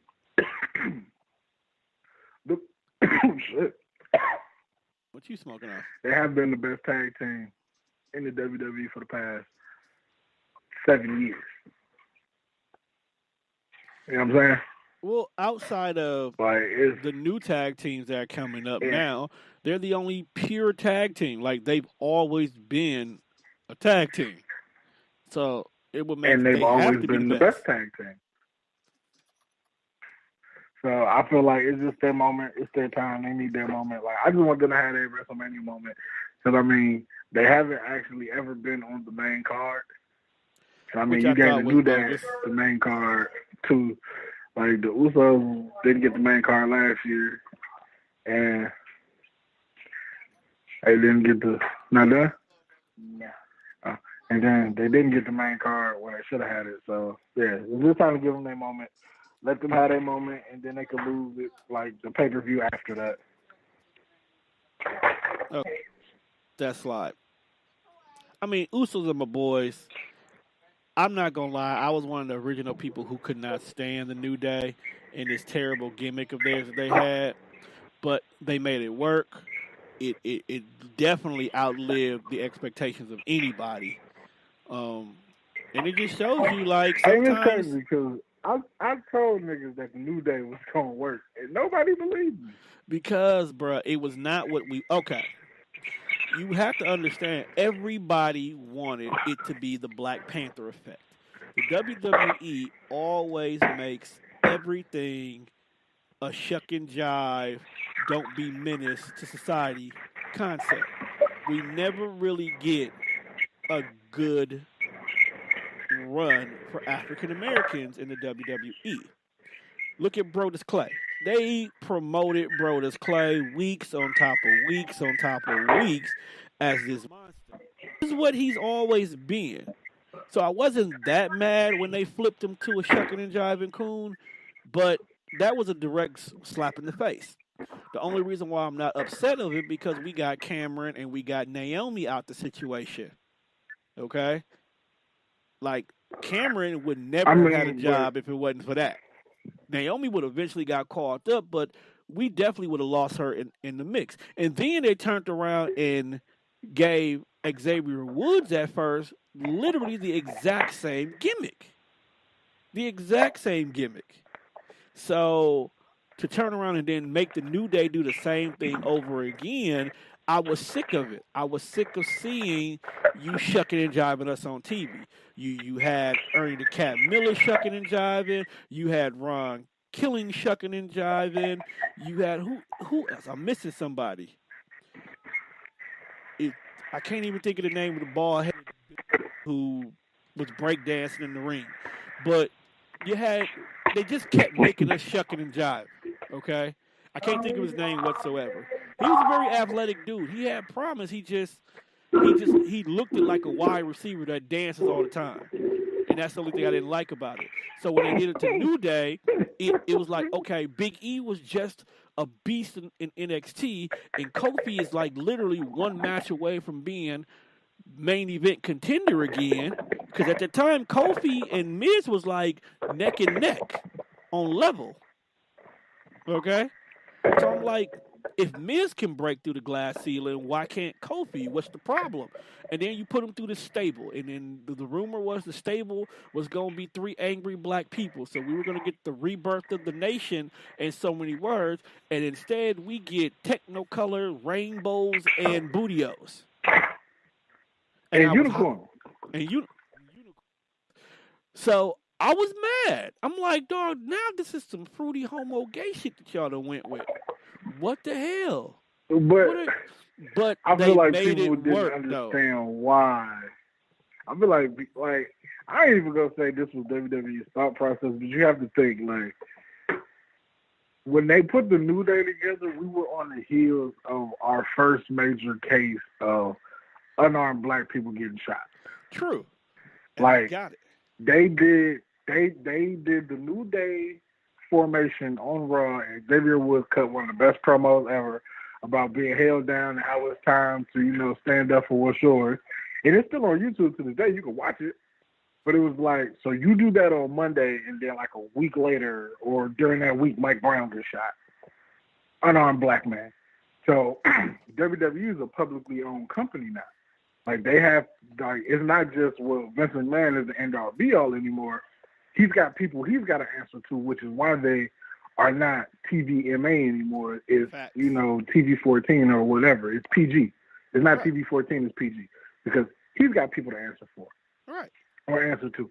So do you think the sponsors want fresh off of a white cop killing a black kid, now you got they've got 3 angry black men portraying that, oh, Whitey's holding me back now. And I get it. No, they were never going to do that. I get it. I get the whole dynamics of it. I do. I understand. Like, if anybody, you know me, I always look at wrestling from the business side before I look at it from a fan. Because things start to make sense when you do it that way.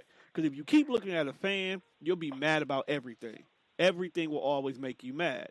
Certain people not getting a push will make you mad. Certain people who is getting a push would make you mad. But from a business point, we're sick and tired of Roman Reigns, but from a business side, Roman sells. White women and kids love Roman Reigns. So you cater to them. Okay? You do. And I get it. And I get the New Day. It took me a while, but it was like sometimes it's that whole, I get it, you're having fun, you're doing stuff, but sometimes y'all go a little bit too far, and it's like, really, bruh? Really? Like, the Bootios thing. Hey, you know what? The Bootio thing got over on white people because all they seen was cereal, but we all know they talking about eating ass. We know it. But and here's where the New Day, here's where having creative control of your gimmick is a winner, because the New Day, put it like this, now, we probably wouldn't do the booty. You know what? I ain't even going to say we wouldn't, because all we do is talk about random shit. So we probably would have came up with something like that. Facts.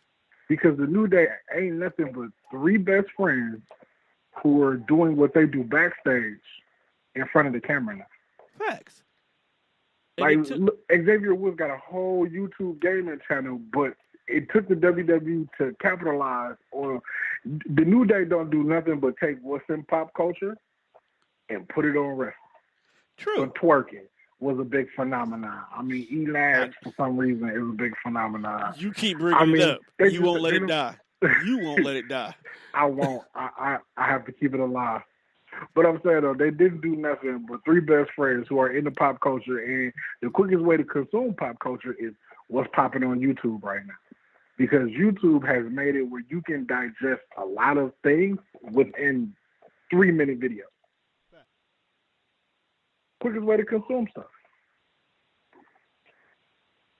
Facts. I'm not mad about it. And I think it took the table for three for me to even realize how close they are. And when I figured out that they were really best friends and they were really close like that, it made a big difference. Because now I can see, I imagine me, you, and Monte and some of the things we sit down and talk about. Or even if you go back to earlier episodes of the Death Fresh show when it was me, you, and Mimi, and the things that we talked about, we made them happen. Or we'll go do that right afterwards, and that's literally all they did. So I'm not mad at it now, but that's one of those, when you see it in the beginning, you don't see the genius behind it. You have to wait till the product is done to realize this is what we're doing. I get it. You see? Yeah, when the New Day first came out, people who didn't embrace it, I felt like those were the angry dad culture. That was the angry dad culture. The people that be like, oh, well, why they got to do it like this? Or why they can't do it this way? I mean, and then when you get into it and you see how it's nothing more than just kids being kids, you're like, okay, I understand it now. I see why it works. I got it. You and a couple other people just angry dads. That's the best way to describe y'all. When the New Day first came out, it was a bunch of angry dads who didn't get it. And I was an angry dad. I would not lie. I was in dad mode because I could not understand why these Negroes are being Negroes for the white man. Yeah, a lot of people was definitely on their Bill Cosby soapbox when the New Day came out because Bill Cosby hates black culture as young people. He hates us. As young people, he hates us. Because, bro, he grew up during the civil rights movement when we had to fight for getting the stuff that we take for granted. So that generation is definitely going to be, until that generation is completely dead, we're never going to move past anything because they're always going to be upset at us squandering opportunities. It's the fact. Anybody who lived through the civil rights movement is going to be mad at anything we do. Because they seen the world before it happened, and we seen the world like it never existed. It's just like these kids today who have cell phones and flat screen TVs and laptops and iPads. They don't know the world when there was no such thing as the internet. They don't know the world where you had a rotary phone and pay phones. Okay, they don't know the issues of having to get up and turn the knob on the TV. So they don't understand the importance of certain things. They don't. Okay. And I get it. I think today's generation just sit down right there. And they won't. I think sports overall is a generational thing. It is. I don't expect people who I wouldn't expect my little brother to understand what the Attitude Era was when he not grown up in the Attitude Era. He's growing up in the era of Roman Reigns and John Cena. Facts. So it's cool. Just like people who never seen Michael Jordan play. All you have is LeBron. Or all you have is Kobe because you didn't get to witness Michael Jordan or Allen Iverson or Shaq at his dominant height because all you have is LeBron, Steph Curry, Kevin Durant. So I trust you. I get it. I get it too. I get why these kids are ass backwards. They all fucked up, but I get it. But it's not their fault though, and we can't blame them. All right, so let's go ahead and let's close it out with the last couple of matches so we can go ahead and end tonight's night. Now, we have I call it your second main event on SmackDown because we have the returning Daniel Bryan and Shane McMahon taking on Kevin Owens and Sami Zayn. First of all, how do you feel about the build-up for this match? Because this build-up, it grew. And then we got the surprise at the end. I felt like it had fell off track, and then they put it back on track. Because, it was one of those situations where you felt like it wasn't going anywhere. because like I'm not gonna say I knew Daniel Bryan was gonna come back, but I'm like I had a feeling. I'm like, you got to do something big. Like Daniel Bryan and Shane McMahon have been involved in this storyline for almost a year. Well, since last summer, I really want to say where you starting to feel the tension. Like, you know, Shane has kind of been going dad mode and being his pops and just ruling with an iron fist. And Daniel Bryan is kind of like, look, man, I'm here for the people, and, you know, you can't treat people like this. So I got it. And then it was like, but why do this when you know Daniel Bryan can't wrestle? So where are you really going to go with this story? Because Daniel Bryan, he can't wrestle. And as a fan, that's in your mind. Like, well, Daniel Bryan can't wrestle. So where are you really going to go with this story if it comes down to you need Daniel Bryan versus Shane McMahon? He can't wrestle. Then, like, you add Sami Zayn to it, and now him and KO is kind of teaming up. So now it's like, okay, well, we'll get Kevin Owens and Shane McMahon at WrestleMania again, and then that kind of leaves Sami Zayn out to dry. So them clearing Daniel Bryan, he's got to go through a lot of stuff to get his dream back, but I'm here for it. Like, he's got to do an impact test after every match, which was another thing. Like, I really thought it was a swerve, though, like, because they cleared him on SmackDown. Well, they cleared him Tuesday morning. He announced it. Then he got beat up Tuesday night. I'm like, all right, this is a swerve. Wednesday, I'm going to get a notification from WWE like, Daniel Bryan has to retire again. It's like, shit. All right, so here's my thing with this particular match. Where do you go with this match? Because you do have this built-up tension. Go ahead. Somebody's going to turn. That's what I think. Who's the somebody, though? Well, let's look at the landscape of wrestling. You know what? This is me, and I know people say, "Oh, well, they did it already," and I'm bringing back the corporation. Where you can get away with that. If I'm WWE, that's how I'm running it. Instead of Daniel Bryan turning on Shane, and you getting this whole little indie stable, there's no money in it. There's no money in Daniel Bryan being a heel. There's money in Daniel Bryan being a babyface and rebelling against another set of authority figures. So let's have Shane McMahon turn on Daniel Bryan at WrestleMania, and it could be one of those, I get what you're saying now, Kevin Owens. I get what you're saying now. I understand the error of my ways and how I have wronged you. Let's make this right. And now Shane McMahon, as the commissioner of SmackDown, is backing Sami Zayn and Kevin Owens. Now you get Kevin Owens back in the top spot where everybody thinks he belongs. We pulling Sami Zayn up now, so maybe he'll start getting more major mid-card looks, you know, U.S. title here. Maybe they can win the tag titles. But it gives Daniel Bryan a purpose to be back. Because I feel like after WrestleMania, what we going to do, throw him back in the main event picture? Just so we can get some dream matches out the way? Nah. Let Shane McMahon and Daniel Bryan really have a feud. It's nothing more than McMahon Austin just on a PG level. And I think a match between Shane McMahon and Daniel Bryan will be awesome. And we could prolong it all the way to SummerSlam. And then that's the big payoff. Shane McMahon versus Daniel Bryan at SummerSlam. Okay. Boom. I can roll with just that. booked 6 months and 2 minutes. We always can book things. That's never been the issue. It's getting credit for it. That's been our problem. Oh, no. Right. Like, somebody just called me. I need a job, WWE. Like, y'all playing games. Well, hire a real nigga. During the AJ years, he supposedly had some connection with the WWE. That didn't pan out. He didn't have no connection. If he had connections, lies. We would, man, if he had connections, we'd be rich and famous. Yeah, I have more than $30 in my pocket. Oh, I'm sorry, $32. Man, you're doing better than me. I just paid off some stuff. Okay, and then the final match, which is Kurt Angle and Ronda Rousey versus Triple H and Stephanie McMahon. I'm actually excited to see Stephanie back in the ring because she's not that bad. She's not that good either.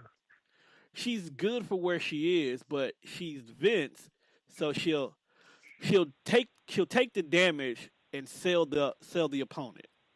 I feel like she's probably a really good first opponent for Ronda. That I will say. Now, here's me stepping back and just looking at, like, I feel like Stephanie McMahon shouldn't be Ronda Rousey's first situation. Who should it be? Because now it's just like, you cut these promos, well, I'm here to earn everything I get. Bitch, you came in on top right away. How many, outside of Brie Bella, how many divas can say that they got to work with the boss? True. Like, that's just like, when you look at the Attitude Era, like, that's how you could pinpoint who was really getting a spot and who was really on to get the shine, because during those years, you were the main event if you were working with Vince McMahon. Vince McMahon worked with everybody. He worked with Austin, Taker, Rock, Mick Foley, Triple H. That's how you knew you was in the spot, if you worked with Vince. Nobody was just coming in off the street getting a shot to work with Vince, and I feel like Ronda Rousey just came off the street, walked in the front door, and you get in a prime spot to work with the boss. True. So I feel like you are already higher than what you should be. So and here's if my. You don't succeed, and if you don't succeed, you're bust. But here's my question. I mean, but here's my thing. Who could you have put her in the ring with, where her loss is justified? Like they could take the L justifiably. See, that's the thing about the divas as you're doing this uprise and this new movement. Like you can't have them lose momentum while you're trying to do this whole entire movement. But I also feel like you can't take somebody who is not a worker and put them in there with somebody who ain't a worker either. Like Stephanie McMahon versus Brie Bella is okay because Brie actually learned her craft. Brie can wrestle. So with what Brie knows, she can cover up for Stephanie McMahon, who is not a wrestler, but she's been around the business so long, she's got the natural timing of a wrestler.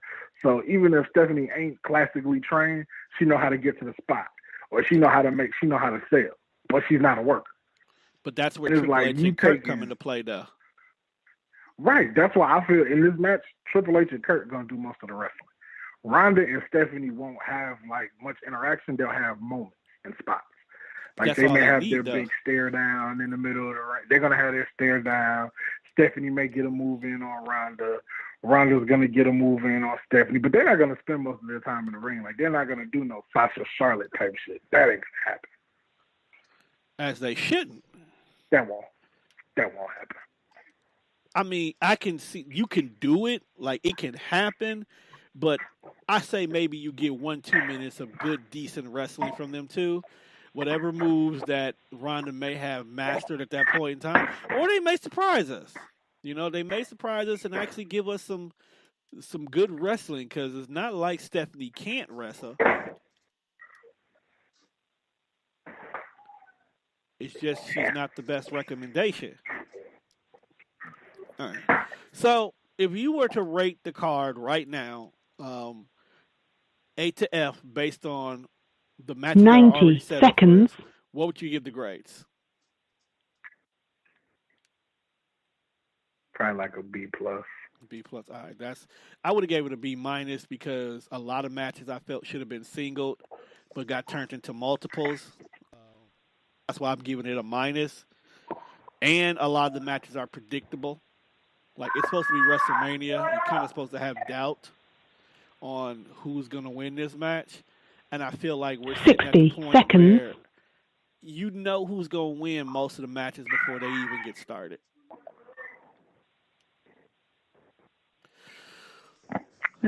Be like that sometimes. All right. So with that being said, we're going to go ahead and close tonight's episode. We'd like to thank everybody that tuned in tonight. We'd like to thank Chris for joining us in the building.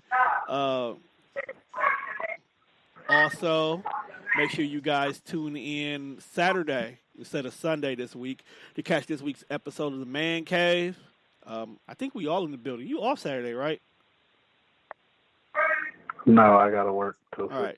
So it'll be the base story. Gator will be back. This will be a live episode of The Man Cave because I know last week we did a pre, but 10 seconds. That's life. All right. So with that being said, we're going to go ahead and close tonight's episode the only way we know how here. To the end, now, here we go.